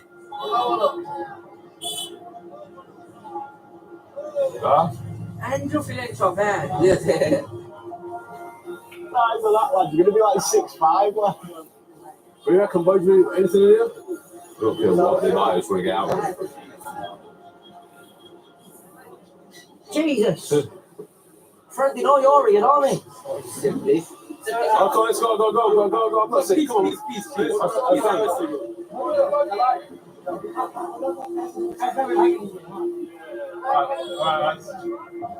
Let's go. Like more than a home. Stressful, that, innit? Imagine being here. I'd hate to get all that, like, attention around you. I don't know how you could be Freddie out here putting up with all that. Just so many people everywhere hassling him. Well, that looks stressful, that. Oh, very, very, very hot. Still on the hunt for a gift for the Deputy High Commissioner, Freddie's not the only team member who's struggling with the chaos of Kolkata's shopping district. I did a lot of to and fro-in about coming to India. Knew is different and different, especially for me who's got autism, can be quite scary. Holy wow. Don't like loud noises, smells, and it's hard essentially to try new foods. We need to move on now. It's definitely a hard hurdle to sort of get over. Come on, Josh. Josh, I think he's not enjoying it that much. He find it hard. He can't adapt quickly like we did. He's not feeling well with the weather. He's not feeling well with the food. So I feel so sad for him. What about this board? Chess board. We have 2,000. 2,000 is our budget, top budget. They're trying to haggle that. It's almost like quite awkward. I'm running away. We've come on tour as a team, but sometimes it feels like us and Josh. And it's a shame because we want to be connected and be together. But we understand just how hard it is for him. Yeah. Thank you so much. Come again in my shop. Yeah. Thank you. Thank you. Sweet, time never seems so good, especially in the bazaar. I love the bazaar. Obviously, I've had a lot of issues coming out here. I'm the one that's not really trying much. It's almost hard for me to try and get involved with the lads. I'm quite distant from them. Why is Josh, what are you doing, bro? I don't show a lot of emotion, the way I think and process things. I am literally a robot, which obviously means that the team's not really getting to know me that well.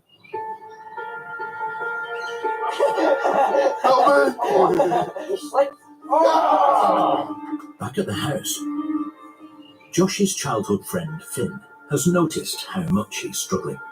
I know you're not doing all right. It's a word you're going to hate me using, overstimulated. You are overstimulated. It's noise, heat, stuff not being how it should. Me and Josh were dead close. Josh is autistic, and so am I.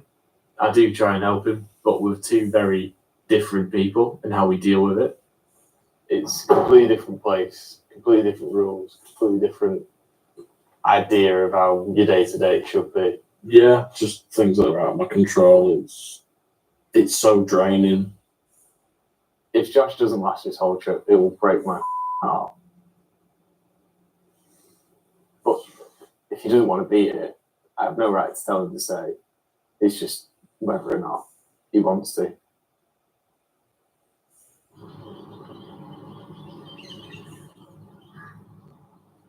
Just want to have a catch up, Josh. See how you're feeling about things.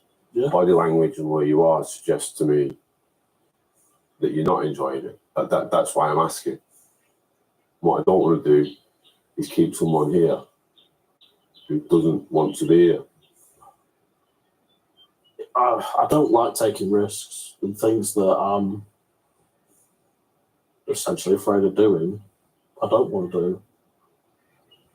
It's self-preservation almost. Yeah. I'm not saying we have to start doing all these different things, but if you take an odd risk here, surely I think that's going to stand you in good stead for when you get back. It's just little things, but they'll make a big difference. Yeah. Do you want to stay? Yeah. Yeah? There's so much I need to learn, essentially. So much that I need to see and do. All these lads want to back you. They want to support you. I want to get back into the room and being a part of like a team, but especially a team that I care about. This is the opportunity. This is your chance to take something. I don't want you to miss it. I'm not going to get this opportunity again, and to waste an opportunity like this would be quite foolish. Essentially, I do need to change. You want to go? Definitely. I'll go. No. We can do this, all right? Yeah. We're all here for you. Thank you. People who love you. Okay? Stick with him. I'd hate for him to go home.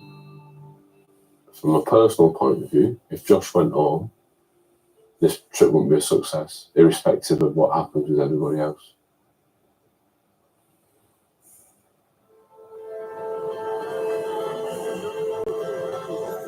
So far on the tour, the team have played 2 cricket matches. Having won their last match, Freddie and Kyle are keen to keep pushing the boys against a tough competition. So we've had gully cricket, then we've done park cricket and a bit of success with one. Yeah. It just shows the progression from the first time they played cricket to where we are now. Yeah. So now I want to play against a club, a proper game of cricket. I want them to progress, I want them to play against a better team. The hard part now is matching them for another game. That's the big challenge, isn't it? Founded 20 years ago, the Pawan Chatterjee Cricket Academy trains hundreds of kids who dream of making it big in the highly pressured world of cricket. So it's a good keeper, huh? Good hands, ain't she? Yeah. It's an elite club where girls as young as 13 Good start. Nice. are fast-tracked into professional sides. Oi, good shot. The girls' team has created several Bengal and India and a few IPL cricketers. Great shot. Some of these girls make a journey of close to 200 kilometers at times. To get here? Yeah, so 3 hours to come, 3 hours of practice and 3 hours of going home. They don't have girls' infrastructure in those districts for cricket, so they come to Calcutta. Wow. That's like Manchester to London. Yes. In England. You wouldn't even dream of it. Where are your family from? Are you in Kolkata? I'm from Kharagpur. I've moved from there to here to play cricket. With your family? No, sir. I'm staying alone. How often do you see your family? In a month, I just meet my family at once or twice. Oh no. Yes, sir. You find that hard? I have to sacrifice something away. Yeah. Yeah. Wow. You're inspiring. This place is incredible. I think these girls, we can take lessons from them. The way in which they up sticks and moving, 3-4 hour train journey just to practice. You get an opportunity and you grab it with both hands because you're not sure where your next one's going to come from. And that is a message for all of us. I'm over here and I brought a group of boys from my hometown who've only been playing cricket for 2.5 years. It's a group of boys who came together and they become a real good team. But I want you to test how close they are. It's good when you win them, but you need team spirit and togetherness when it gets tougher. Yes. And I think you're the perfect opposition by the sounds of it and watching you to test that. Okay, so we'll play, obviously. What if our lads beat you? Let's see, sir. How old? She's 13. She's 13. This girl, the way she shapes up, incredible. First ball is like that. You just know instantly. Like that. Just proper that.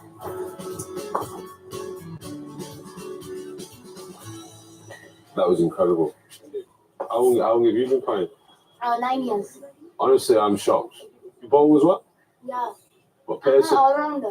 Oh, yes. Yes. Shot. Great shot. It's a really high intensity cricket academy.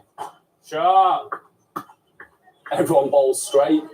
There's not many people getting out, which is a good sign of how good the batters are. And there's quite a bit of competition between them.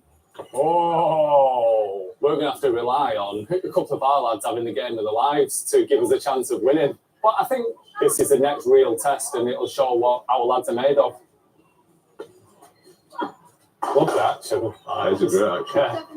Some of these girls have been playing since they were 4. From a technical point of view and ability, the streets ahead of where we're at. But our boys have got a determination, a steeliness, and a togetherness which carries them through. But against these girls, they're going to need all of that. They really are, because from what I've seen so far, they're going to be out of the depth.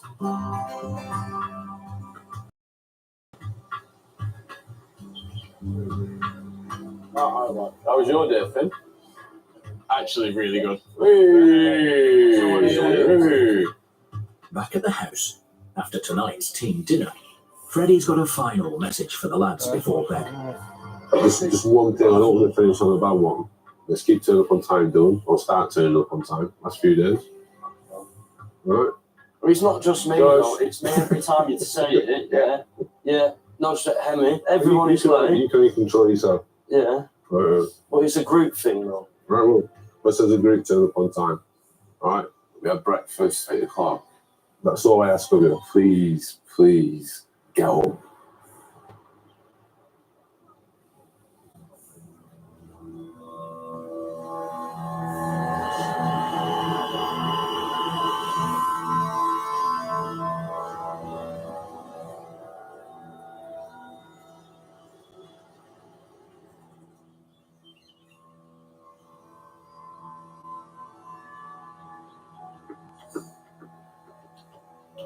"7:55 a.m.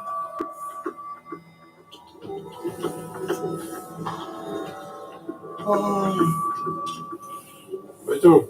I think I'm the only one up. Really? I'm not seeing anyone. 8 o'clock breakfast, wasn't it? Yeah, 8 o'clock. I might start knocking on doors. Annoying, isn't it? What time is it now? 4 minutes to. What am I doing? Right, go. What is? Why that chat went down well last night, didn't it? We wanted the lads to come here and stand on their own 2 feet. It's been challenging at times, timekeeping's been like shocking. It's wound me up a lot, and it's probably the only time I've seen Fred start to get annoyed. One of them's got to come. The lads probably don't realise how much he's given to them on this trip, and the one thing that he did ask was just be on time when you need to be. Oh, my bad.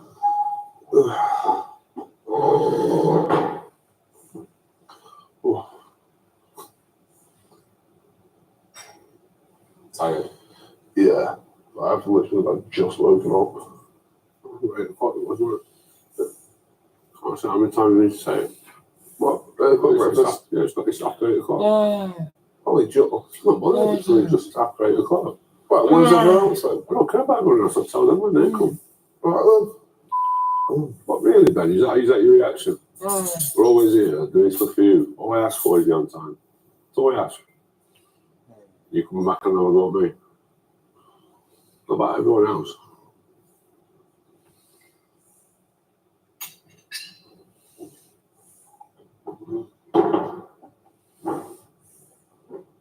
He's not here. Is it just us? Yeah. Don't fancy getting here all the time. Nah, I was about 5 minutes later. Don't ask for much, Harrison. Yeah. All I asked for was on time. Yeah. It's gutting that you just can't be asked getting out of bed on time. It's the easiest thing. I'm not knocking the door. Stay in bed all day. Right, we get coffee.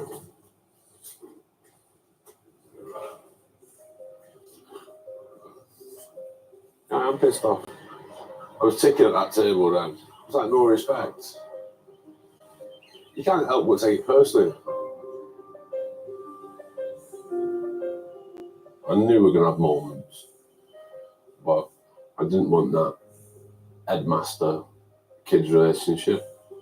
I don't know what I am, a coach, mentor, a mate. I'm going to get that balance right. And after everything I've been through over the past 18 months, part of me thinks, am I taking too much on here?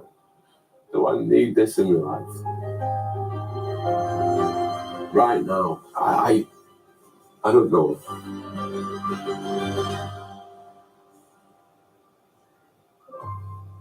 8 of us were late to breakfast this morning. What time is it going to 8, be?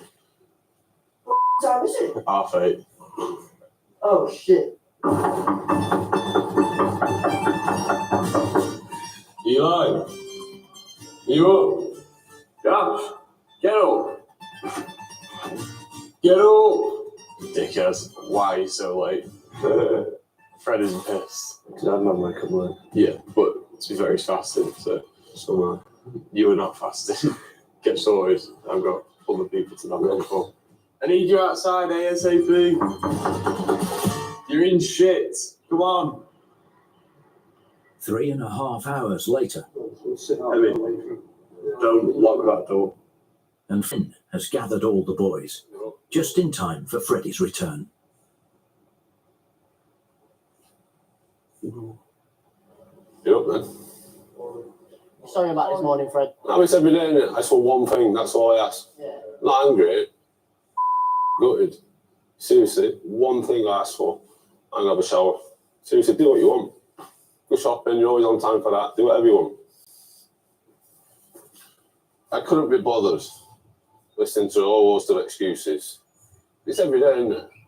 I am genuinely gutted. Genuinely. Don't waste this last few days. You know, we've done so much. Learn from it. Take all this into like working, job interviews, college, school. If you turn up late, you've got no chance, have you? Yeah, anyone that's up. If there's someone that isn't up, like, just get each other up. Yeah. Fred will do anything for anyone, we know that. Let him cool off, let him have a shower, start again this afternoon, yeah? How'd you go in there? I tried to make him feel a bit worse. Like, it's up to them to grow up a bit. It's boring listening to it. I think they're gutted. Yeah, good. If we bollock him, it's pointless. Yeah. If we make them feel bad, like they've let you down, hopefully it hits home.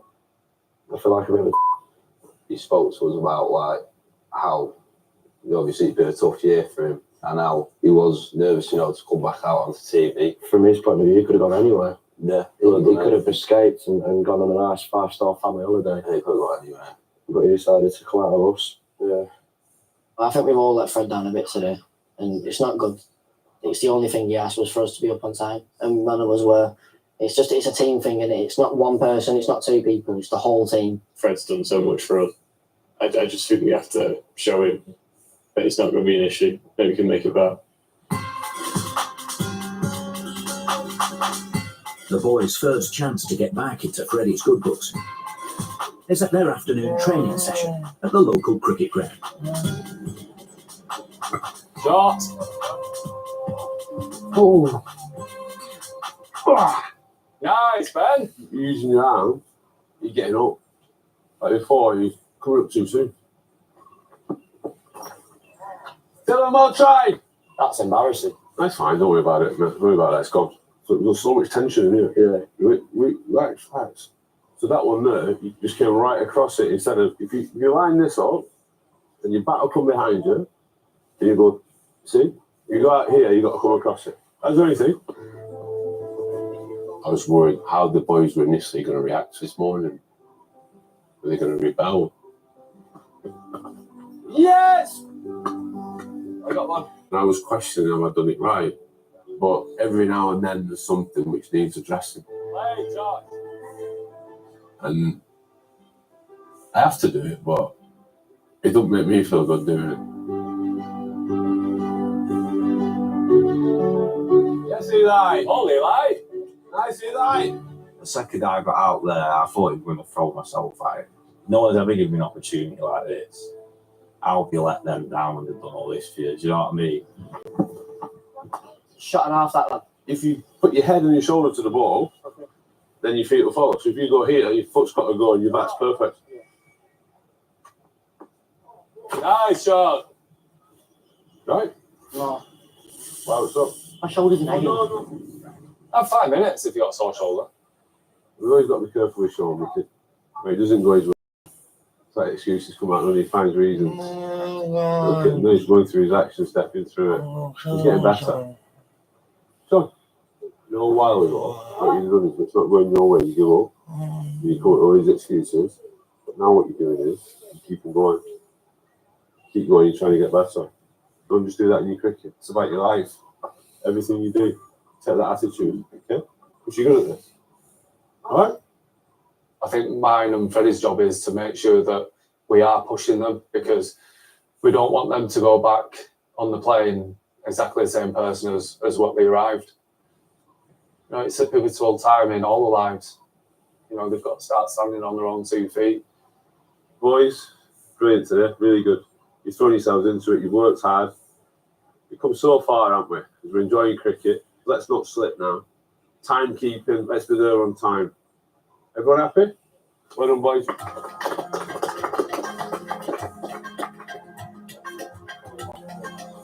Training couldn't have gone any better.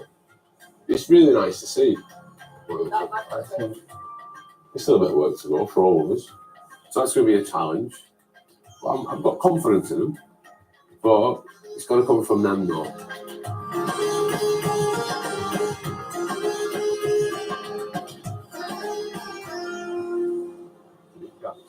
This one. Oh.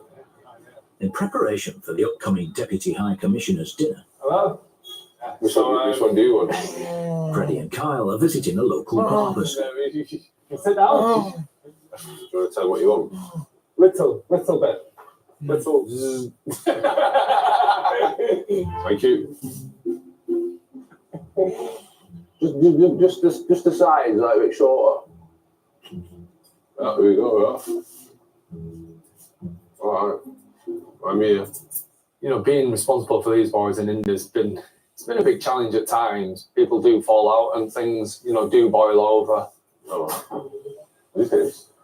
Cheers. Thanks. Thank you. Thank you. Keep it change. But being on tour teaches you so many things about, you know, enjoying other people's success, how you deal with failure. It just teaches you a lot about yourself. No, it's fine. The sky, it's fine. Thanks, yeah, thank you. That was the last time I came here.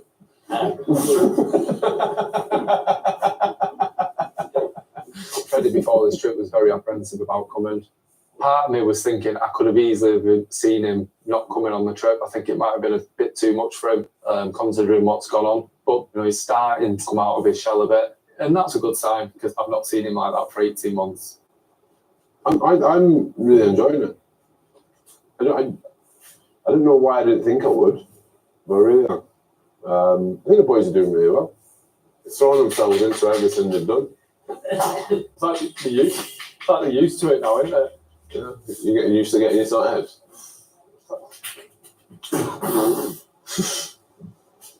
We're done. Something from the 1920s. Thank you. Thanks very much. Thank you. Looking sharp, time.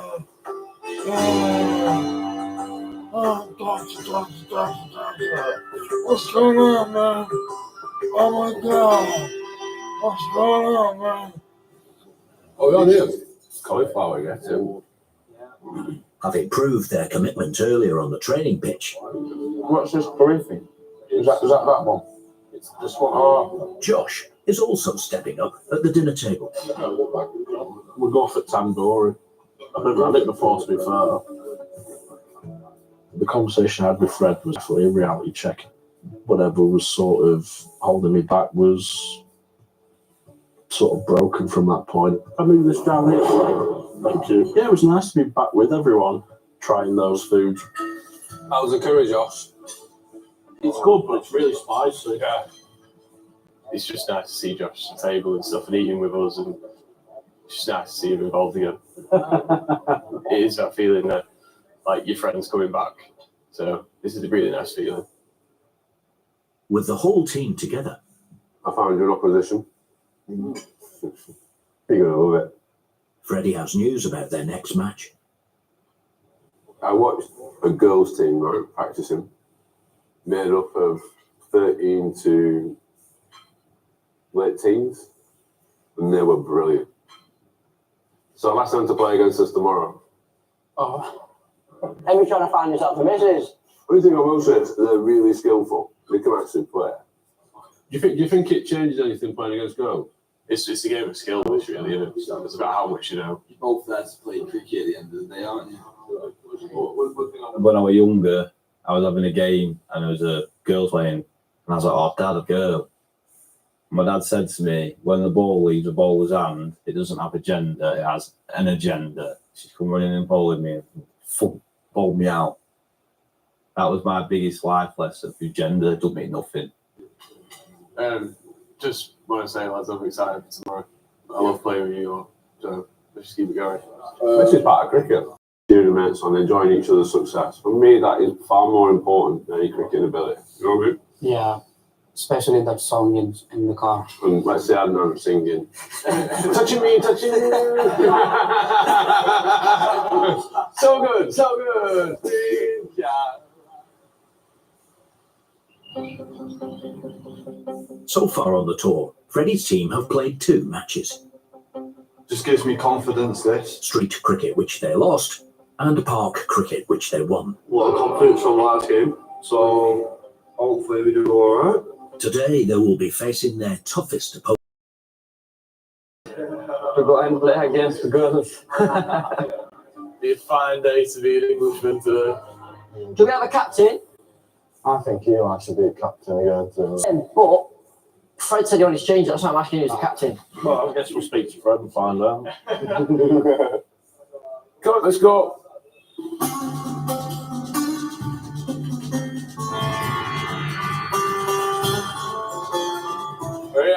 Until 3 years ago, most of Freddie's team had never picked up a cricket bat. Here we go. Get this.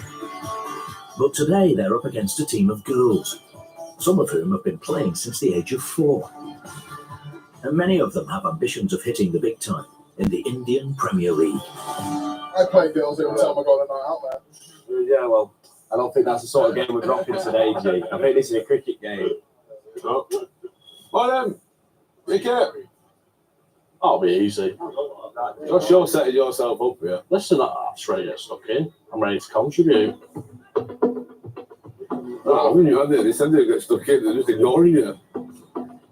They are proper cricketers. I can tell. Don't let this in your head. No. Sad, the enemy team. Not so hello to us. I want to say we'll be fine, but I reckon they're going to smash us. Look at them. They're not messing about these, are they? They're here to win. Solely. Looking mean, your team. Yes, Looking sir. mean, just ignore the boys. So we are way more much confident. Girls are way more much better, Yeah. and we'll try to win today. Yeah. Yeah, please do.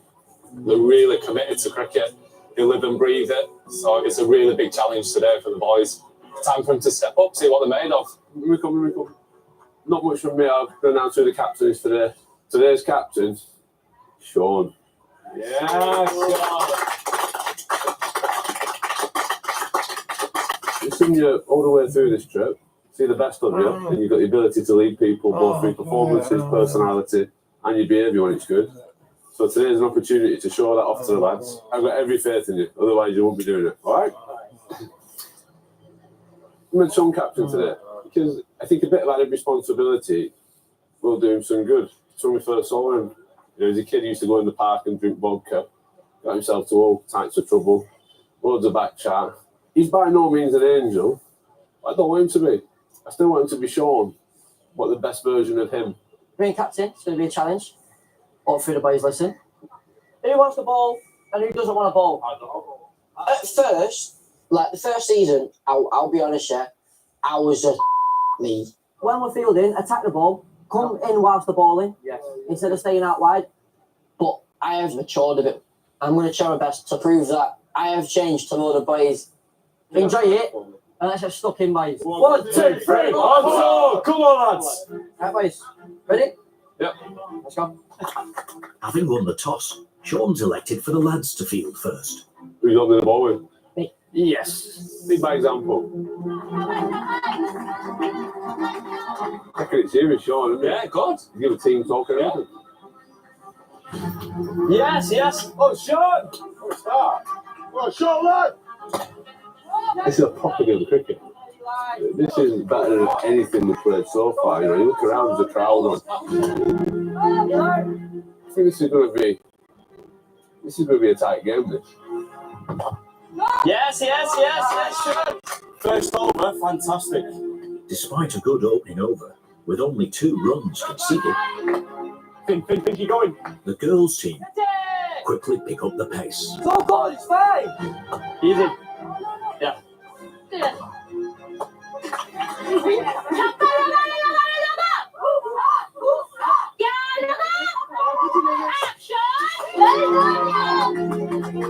We need to close gaps in our fielding because they are really doing us. As the runs start adding up for the girls, some of the boys are beginning to feel the pressure of playing academy-level cricket. Oh, hey. What are we doing, lads? Stop stressing, mate. You're not helping anyone. Keep your eyes on the ball. Don't argue with each other. If we don't win this game, then I'm never being captain for anything ever again. Keep your heads up.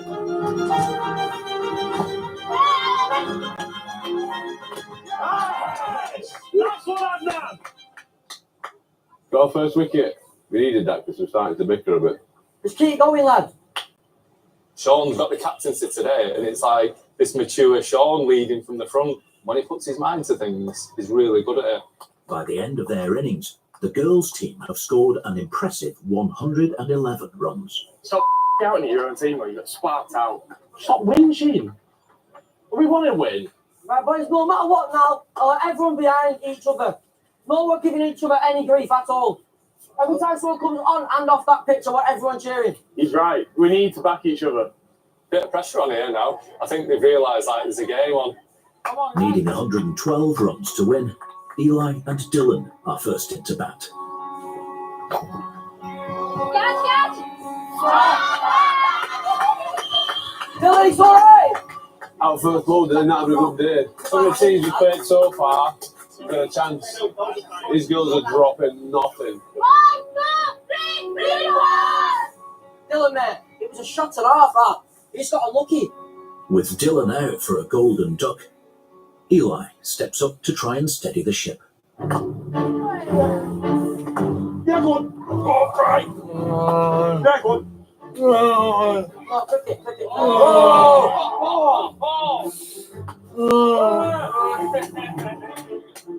But the rest of the team aren't faring as well.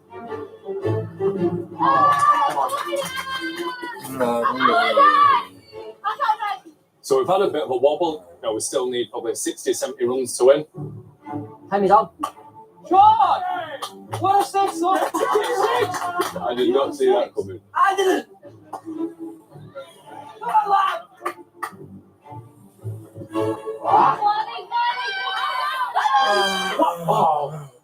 Eli, you know what it is? You're too good, you have to get you off, lad.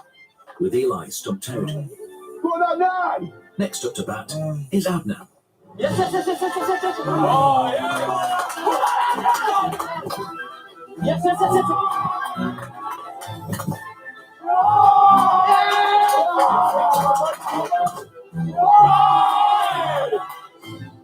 You know, right, listen, boys. After the game, even if we win or lose, just clap and be respectful about it. We can do all the cheering on the bus between us. Yeah? There's no need to do it in front of the parents and that, yeah? Right, come on, boys. I tell you what, you've just slipped into this captaincy role, haven't you? What? You enjoyed it? Yeah. With only 6 balls remaining, the team still need 10 runs to win. Big stress here, lad. Oh, man. Yes. Yes, sir, boys!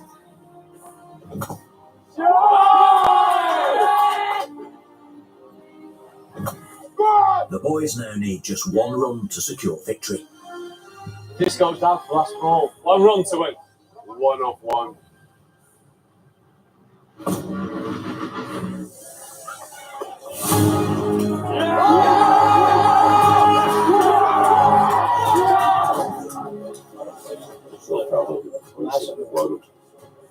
Team vibe today was just what it should have been. You smashed it, Sean. So honestly, if you told me Sean on day 1 would be the best team captain I've ever had, And I told you a liar. Thank you. He's just had this very respectful way about himself. We've all tried to match that. Every single one of you is clear on 2 feet today. Put a shift in. Go on, give me a kick. Give everyone a clap, please.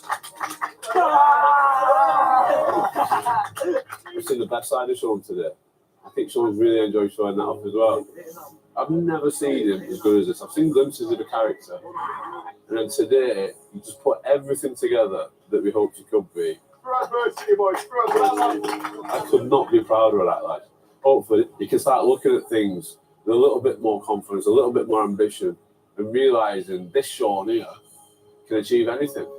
I'm speechless, man. I didn't think we'd win. I think my boys have done me proud.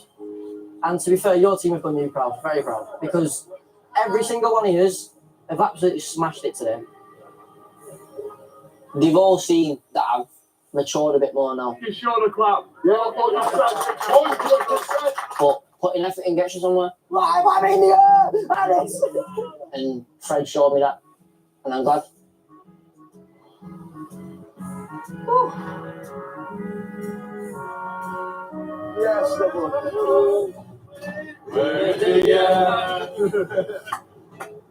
I can't begin to know it, but then I know it's growing strong. Come on, guys.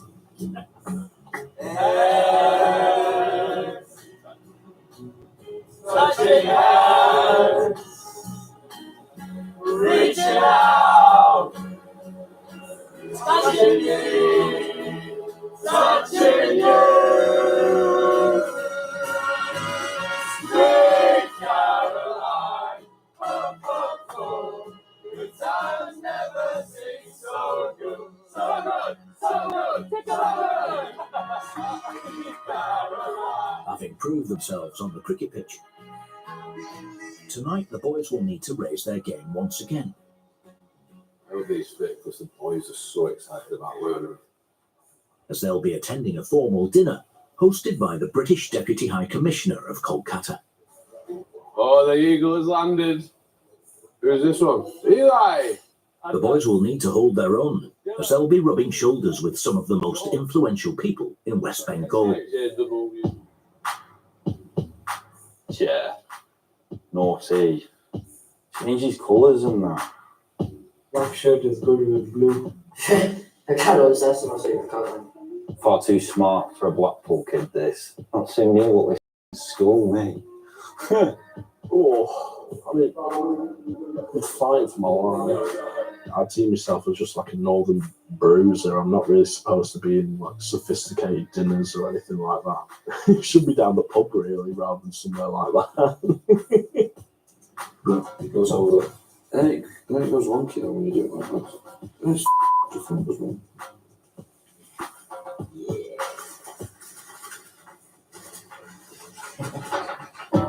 Yes. But it feels good though, isn't it? Like being in the suits and stuff like that. Oh, bro, it's amazing. It's kind of like a confidence booster, isn't it? Yes, it is.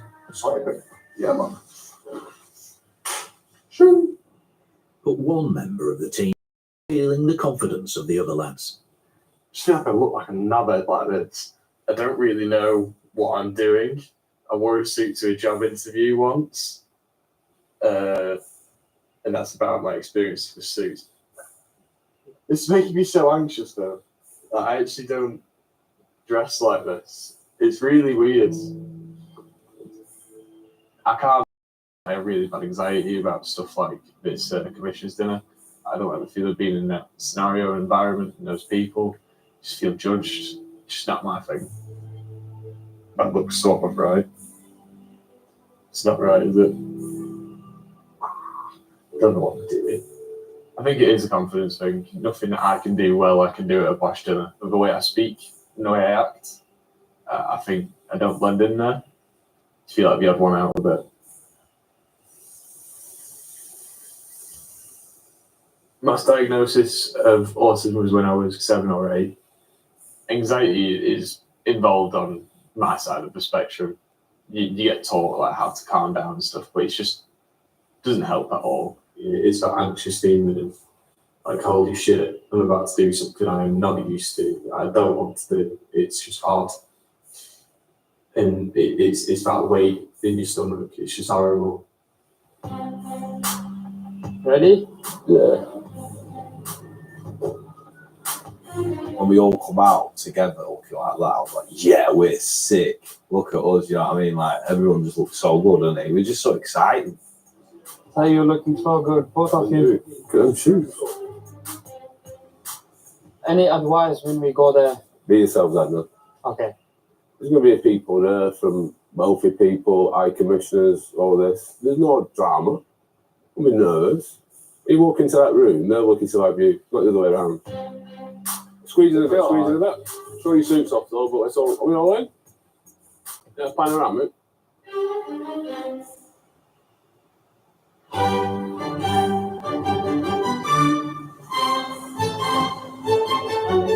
You know, for all of us, I feel like our job is just to sort of introduce a few life skills to them, some things that they've never experienced. So it's getting involved in different cultures, you know, meeting people.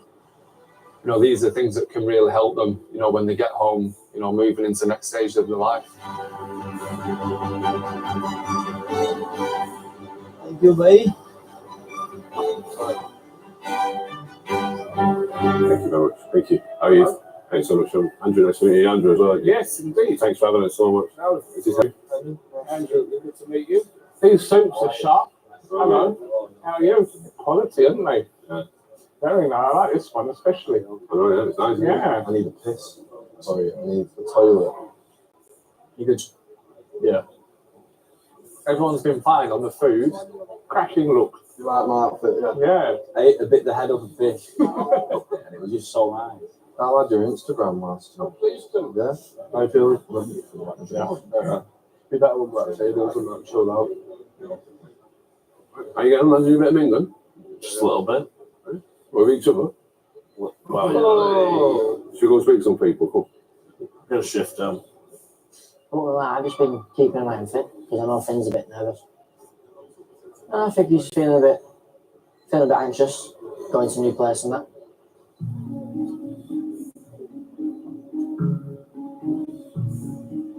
It's a very warm, nice, lovely. Oh, warm. Warm in terms of weather. As I'll say boiling.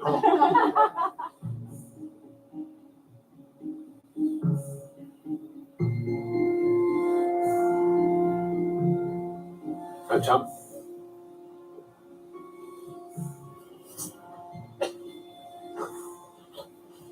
It's just a lot, isn't it? Yeah, it's all good. Huh? It don't belong at all. In what? You belong anywhere you go to. Seriously, I've been in there and I've been chatting to people. High Commissioner and these. One of these people in here, I mean this, can let your boots down. Every environment you walk into, every room you walk into, you make better. We've done so much and like seeing so much and like all of these people and like stuff that we've done. But this is what's making me feel anxious. I hate these sort of things, but it's like, I don't know, I just feel judged. I know it's like a weird thing to get worked up about, but I don't know, actually. It's just stuff like this. I really can't. It's either an anxiety, things like this, because it gets you at the times when you least expect it, or it just hits you. I feel like that, yeah. During this trip, we've all had the moments where we struggle. We've all helped each other through. Yeah. Some more than others. You've been there for everyone on this trip. I suppose it's an action. At some point, you're going to have a wobble. I'm sorry I'm making a thing out of it. Like, It's just the thing you pointed out to me for me, mate. We're here for you. Like you are for us. Right.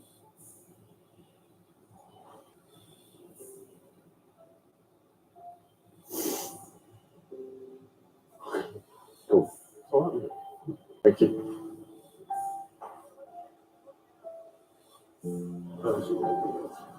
Space on there, done for. You okay, pal? Yeah. Thank you. Thank you. Hello. You okay, pal? Yeah. Yeah, I'm back. Instead of Mac. You alright, lad? Yeah, I'm fine. Thank you, Mr. Bodyguard. You do look a bit like a bodyguard, you know. On this trip, Finn He's like my MVP so far. He's my most valuable player. I don't mean on a cricket pitch. I just mean to have around. Yeah, go on. Thank you. And a wobble outside. I really felt for him.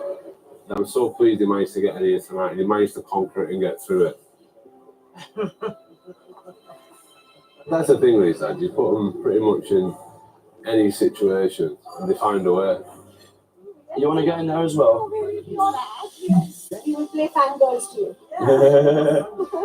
It's not always about the strongest, the fastest. It's about who can evolve. These lads are evolving, aren't they? They're getting better all the time. Thank you. Eli's fairly new to our team. Yeah. And like the team just rallies around him. I'm wicketkeeper. Wicketkeeper / all-rounder. This man's got an absolute sledge on him.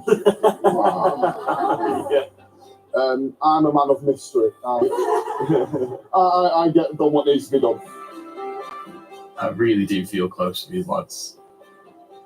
That's the thing with the team is that I don't have to be the person looking out for everyone all the time. For 9 of us here, it's fine for me to be a weak one every now and then because they will just carry me and look after me. It's a new feeling. It's a great feeling. Thank you very much. I need it.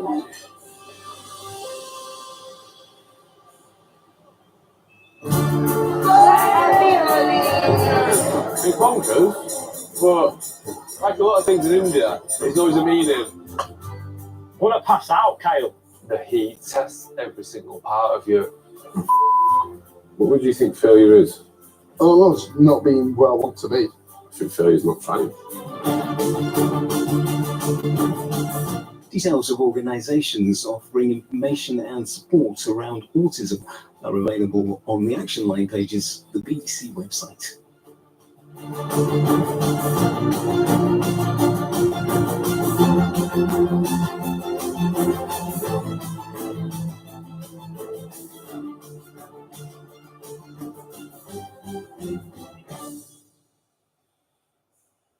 Oasis reached the very top of British rock and roll. You know, when you sign up for rock and roll, baby, it's a roller coaster. And what do roller coasters do? They go up, they go down, do you know what I mean? Doesn't always live forever. The other roll was new. She had a five, and that was it. The rise and fall of Oasis. Listen now on BBC Sounds.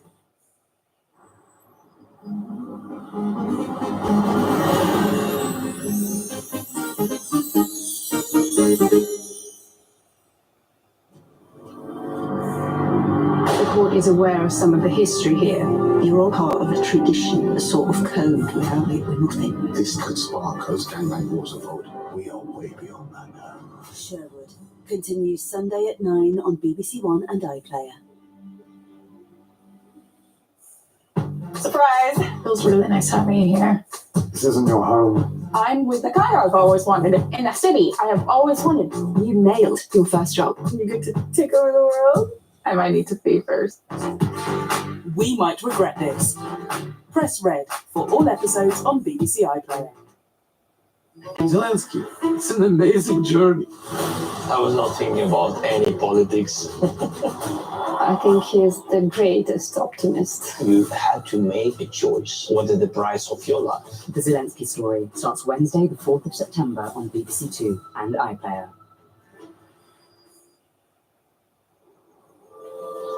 This is BBC One in the South. Now the BBC News with Jane Hill and Edward Salt at 10 o'clock.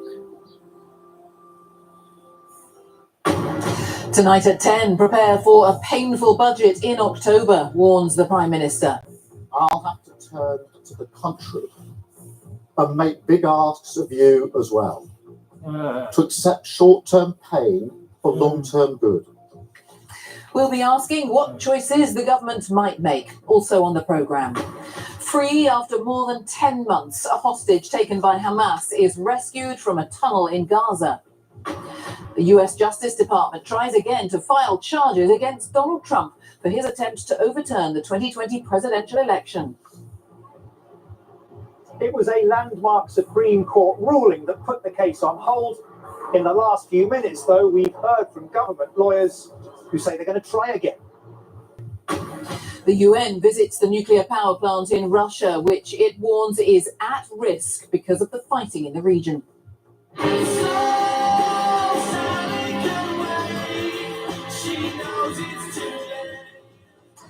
The previously feuding Gallagher brothers announced Oasis is reforming and will be touring next year. And we hear from the 14-year-old table tennis player hoping to bring home a medal for Paralympics GB. Here in the south, a Hampshire woman's 6-year fight for justice over an equal pay claim brought against her employer Next. And Dorset's Lucy Shuker announces Paralympics GB's flag bearer as the Games begin in Paris tomorrow.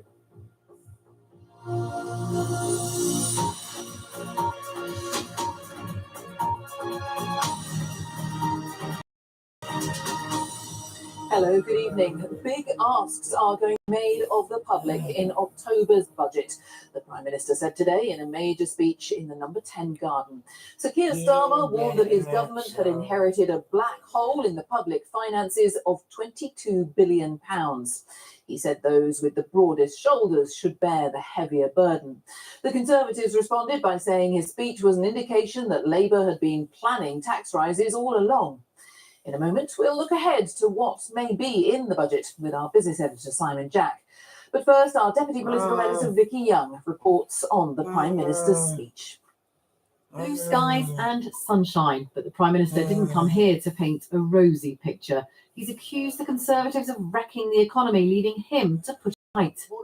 There is a budget coming in October, and it's going to be painful. We have no other choice, given the situation that we're in. Those with the broadest shoulders should bear the heavier burden. I'll have to turn to the country and make big asks of you as well. It's already been announced that millions of pensioners will no longer get the winter fuel payment, something that wasn't mentioned during the election campaign. The Chancellor has also admitted that some taxes will go up. Many now want to know what the impact of the budget will be. So if you're being honest, can you tell them now what kind of tax rises you're considering? I didn't want to have to deal with the fuel allowance for pensions. But we have to fix the NHS. We have to fix our homes, our schools. And pensioners rely on them in the same way as everybody else does. So I'm not going to preempt the budget, but I'm absolutely not going to accept that the inheritance that we have isn't anything but other than dire. Keir Starmer's only been in the job for a few weeks, but he's already managing expectations about how much he can achieve in 5 years. Previous Prime Ministers have been accused of over-promising and under-delivering. He seems to be trying to do the opposite. Invited to Downing Street today were campaigners and business owners the Prime Minister met during the election. What did they make of his message? I think he's an ethical man, and he will do the right things for the right reasons, and some of them will be unpopular. It's great to hear that productivity and growth is at the heart of everything, but it's easy thing to say, but I hope he's got the courage to make the policy decisions that help them. We're concerned as prices, we'll just have to wait and see. Conservatives deny they left the economy in a mess and say Labour wants an excuse to put up taxes. They've been chasing, well, some are trying to tell people there's a black hole, but they found billions and billions of pounds for payments to trade unions for going on strike, and they're paying those pay demands. And of course, Labour has no plan for tackling welfare, which was part of the Conservative manifesto commitment. And the Liberal Democrats want more detail from the government about health plans. The Liberal Democrats fought the last election on a real bold, ambitious programme to reform our NHS and care, properly funded. And Liberal Democrat MPs are going to be championing that and pushing the new government, not just to look backwards, but to have a plan so he can afford to turn around our NHS. Parliament returns next week, and you can bet these arguments will be rehearsed many times in the run-up to the budget. Vicky Young, BBC News, Westminster. Well, Sir Keir Starmer says he has no choice but to try to fix the UK's economic foundations quickly. What does that mean for all of us? Simon Jack is here and has been looking at the numbers. Simon. Thank you, Jane. Yes, the public finances are worse than the government thought, but the economy is doing better than expected. So how do those two things play out? Well, the government insists they have found an unexpected £22 billion hole in this year's public finances, which included cost overruns on departmental spending. But £9 billion of that is essentially self-inflicted. The government chose to accept recommended pay rises for millions of public sector workers, which Labour argue will help boost growth by ending strikes which have paralysed sections of the economy. And in fact, the economy is growing faster than expected. The ABR expected 0.8% growth for the whole of this year. In fact, it grew 1.3% in just the first 6 months of this year, the fastest growth in the G7, which should mean more tax revenue. But latest figures show the government borrowed £5 billion more than the ABR expected in the last 3 months period.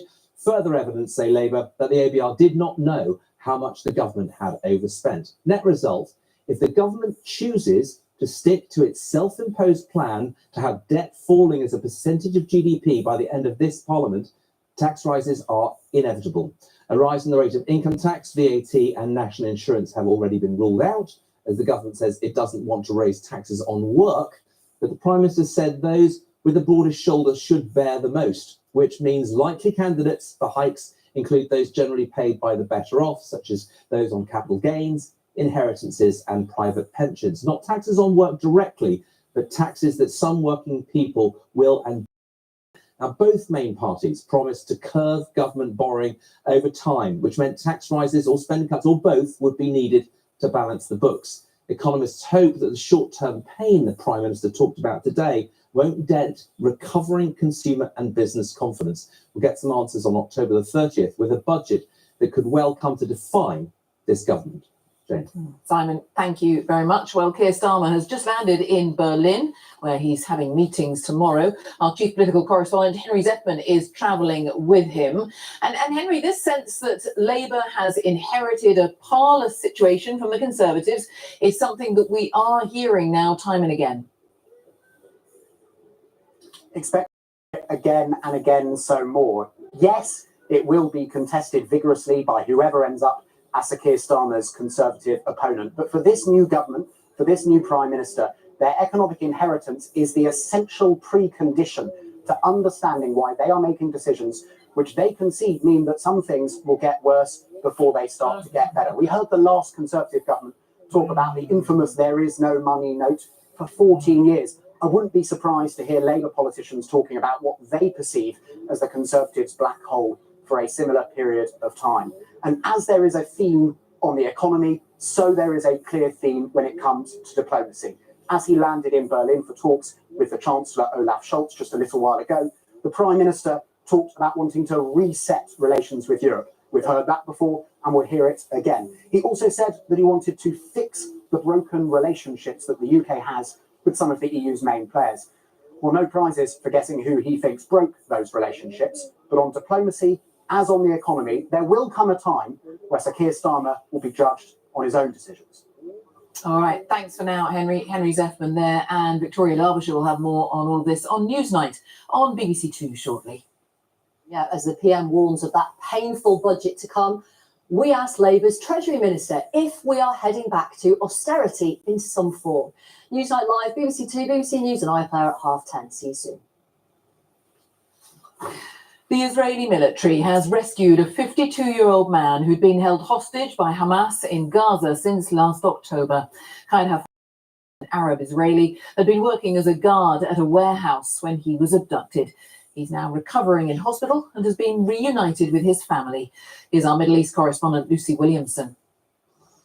Surrounded again by sunlight, by the sound of Hebrew, Farhan al-Kadi, a 52-year-old Bedouin Israeli, snatching a second chance at life. Crouched on the floor of a military helicopter after 326 days in captivity, a smile, the start of his journey back home. At Israel's Soroka hospital, his last few moments in hiding. A wall of Israeli soldiers shielding him from the world he left 10 months ago. From a tunnel in Gaza to an Israeli ambulance in a couple of hours. His family racing the last few meters to greet him. Thin and pale, but staff said in a good and stable condition. It's difficult to explain how it feels. It's better than having a newborn. We thank God and we thank everyone and hope to see him healthy. We're very happy. Very happy. Israel's Prime Minister called to welcome him home, keen to be part of his release. We cannot go into many details of this special operation, but I can share that Israeli commandos rescued Qaid Farhan al-Qadi from an underground tunnel following accurate intelligence. The army has described this as a complex operation based on precise intelligence, but there are persistent reports here of a more nuanced story, even that Farhan al-Qadi may have escaped his captors himself. Tonight, a senior military official confirmed that troops had found him in a tunnel, alone. Last week, Israel brought back the bodies of 6 other hostages. The funeral of one, Chaim Perry, was held in Israel today. The joy of one family and the grief of another. A trickle of hostages returning, as more than 100 others, and a ceasefire deal, remain stubbornly out of reach. Lucy Williamson, BBC News, Soroka Hospital, Southern Israel. Now, we turn to news that's emerged from the US in the last half an hour because prosecutors there have filed a revised indictment of Donald Trump on charges that he tried to overturn the 2020 presidential election after he lost that election to Joe Biden. Our North America correspondent John Sudworth joins me from Washington. Explain exactly what this means, John.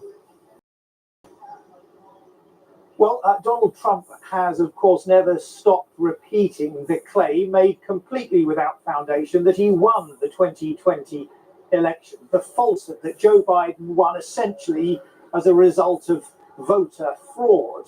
And there can be little doubt that Mr. Trump attempted to cling to power. The question has always been, was that attempt criminal? Now, the Justice Department clearly thinks it was. It brought charges against him in 2023.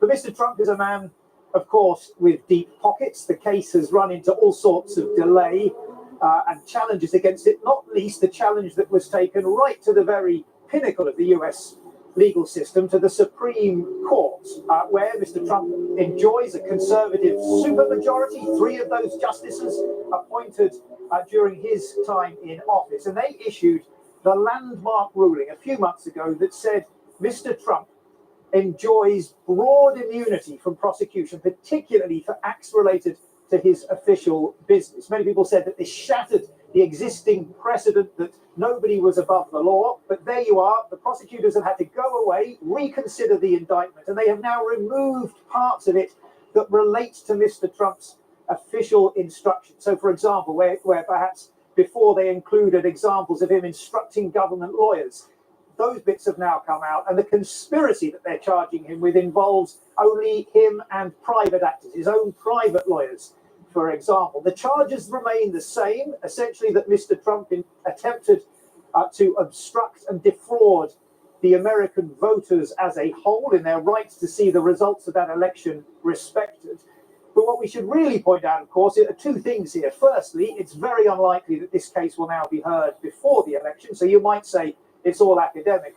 But because we're unlikely to hear it before the election, in some ways it raises the stakes. Because, of course, if Mr. Trump loses in November, well, then he almost certainly is going to face this new revised indictment. If he wins, he'll be able to tell the Justice Department to put a stop to it. John Sudworth, thank you. Ukraine has revealed more details about its incursion into the Kursk region of Russia. It is now into its 4th week. In that time, Ukraine says it's taken 500 square miles of territory and now controls 100 settlements. The region is home to a nuclear power plant that's been inspected today by the UN because of fears of a nuclear incident. We'll hear more about that shortly from Steve Rosenberg. But in response to Ukraine's advance, Moscow has launched missile attacks across the country for a second night last night. Let's talk to Nick Beake, who is in the Sumy region. Another night of Russian missiles then, Nick. Good evening, Jane. Yes, this is one of many parts of Ukraine that's been plunged into darkness this evening because of the ongoing Russian strikes. Moscow says it's targeting the energy infrastructure in this country, but today we've seen at least 6 civilians were killed. The air raid alarm sounded here earlier this evening, and many people are going to sleep tonight wondering whether there will be a third consecutive night of aerial attack. Now, the past 48 hours, this renewed bombardment from Russia has prompted President Zelensky to call on his Western partners to give him permission to use foreign-made long-range missiles so that he can strike further into Russia, which he says will help prevent the sort of strikes we've seen over the past 48 hours. So far, the answer from those partners has been no, and the rationale for that, they say, is that they don't want to escalate things and they don't want to get into a wider all-out war with President Putin. What more did we learn today about that incursion into the Kursk region? Yes, well, it was from this region, Jane, that the incursion was launched 3 weeks ago. Today, the Ukrainians said that they've continued to take more land, that in that time they captured around 600 Russian prisoners of war. And all the indications we've seen over the past couple of days is that they've got absolutely no intention of giving up this territory. Russia says there will be a response to this. It's unclear whether what we've seen in the last couple of days or so constitutes this response or whether there is more punishment to come, to use the word that Vladimir Putin has been using. As for President Zelensky today, he's been talking about a victory plan. He says he wants to take this to the United States. He wants to present Biden, and he says the aim here is really to put Ukraine in the strongest possible position so that Russia can be brought to the negotiating table. The problem is, Jane, if you listen to the Kremlin, if you listen to President Putin, he's saying at the moment there is simply nothing to talk about. Thank you. Nick Beek there in Ukraine. Well, as we mentioned, the Kursk region contains a nuclear plant which is just 30 miles from the front line. The site was visited today by the head of the UN nuclear watchdog because of anxiety about a nuclear incident. Our Russia editor, Steve Rosenberg, has more on that. For Rafael Grossi, this was urgent. The UN's nuclear chief had come to inspect a Russian nuclear plant that's now in a war zone. There is fighting less than 30 miles from here after the Ukrainian incursion into Kursk region. Russia claims Ukraine tried to attack this facility.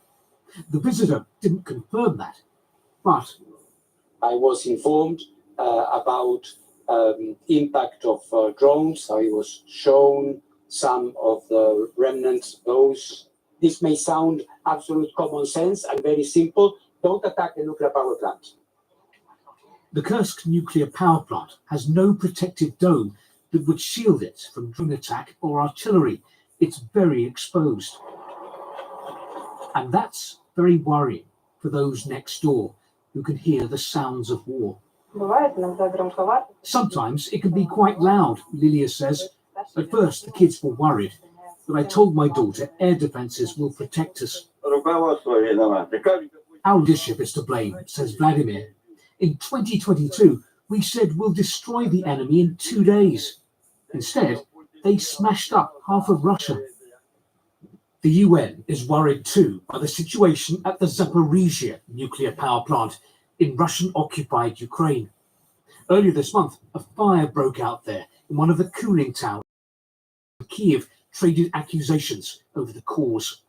According to the picture painted by Moscow, only one country right now is a threat to nuclear security, and that is Ukraine. It is a picture that omits a key detail. This, that in the last 2.5 years, only one country has invaded its neighbour and seized a nuclear power plant, and that is Russia. And while Moscow accuses others of risking a nuclear calamity, it is parading its nuclear strength on Red Square. Our strategic nuclear forces are ready for use, reads this new sign, a Putin quote. And here's another. Retribution is inevitable. The aggressor will be destroyed. Steve Rosenberg, BBC News, Moscow. More than 3,500 current and former workers at the retailer Next have won a 6-year legal battle for equal pay. An employment tribunal said that shop staff, most of whom are women, shouldn't be paid less than warehouse employees who are predominantly male. Next says it will appeal the ruling. All social workers should have mandatory training in how to spot coercive and controlling behaviour, says the Domestic Abuse Commissioner for England and Wales. Nicole Jacobs' comments came after she was shown evidence from a BBC investigation that discovered many social work students may not receive specific training on how to detect this kind of abuse. Social workers usually become involved when a case includes a child. Controlling perpetrators use psychological abuse to isolate and harm their victims. It's been a crime since 2015. There were nearly 44,000 offences recorded last year. Anna Collinson has this report. It's like you're living with bated breath. Psychological control intensifies over time. He started imposing various rules on me. Break the rules, and there are consequences. What he would do is lock me out of my own house till he decided that I'd been punished enough. At times it would be raining or freezing cold in the middle of winter. We're protecting this woman from her abusive ex-partner. We're calling her Lisa. He would explode with violence once or twice a year. After eventually reporting this to police, social workers were brought in because they had a child together. Lisa left her partner, but the coercive control continued. He was saying that I was the abuser and that he was the victim. She says children failed to see through his lies. How would you describe the support you receive from social workers? I haven't received support from social workers. 1 in 4 women are subject to domestic abuse at some point during their lifetime. It's a massive challenge detecting a controlling abuser. It is psychological violence. A challenge many social workers face every day. If we don't understand coercion and control, then we don't understand domestic abuse. If we don't understand domestic abuse, people will be at risk of being killed. But the BBC has found that too often social workers don't get this. It's about thinking outside the box. What else can we do as part of that safety plan? Specialist training, like here in Birmingham. When social workers are not given that training, you're actually disempowering social workers. At a time when they need to protect children from abuse in their house. The regulator expects university social work courses to teach skills to detect coercive control, but our investigation has found more than a third don't. As for those that do, the training can be as long as 20 hours or as short as 1 hour. I just find it baffling. We shared our findings with the Domestic Abuse Commissioner for England and Wales. Is it acceptable that nearly a decade after coercive controlling behaviour has become a crime, there are social workers out there who don't understand what it is? Training for social workers should be mandatory. There's so many reasons why we have to get this right from the start, at the start, not learning on the job. That's crazy. And that's so important for victims and survivors. The regulator, Social Work England, say they inspect university courses to meet professional standards for safe practice. These injustices cannot just be allowed to carry on indefinitely. This control expert is helping Lisa now. And there is nothing left of my life that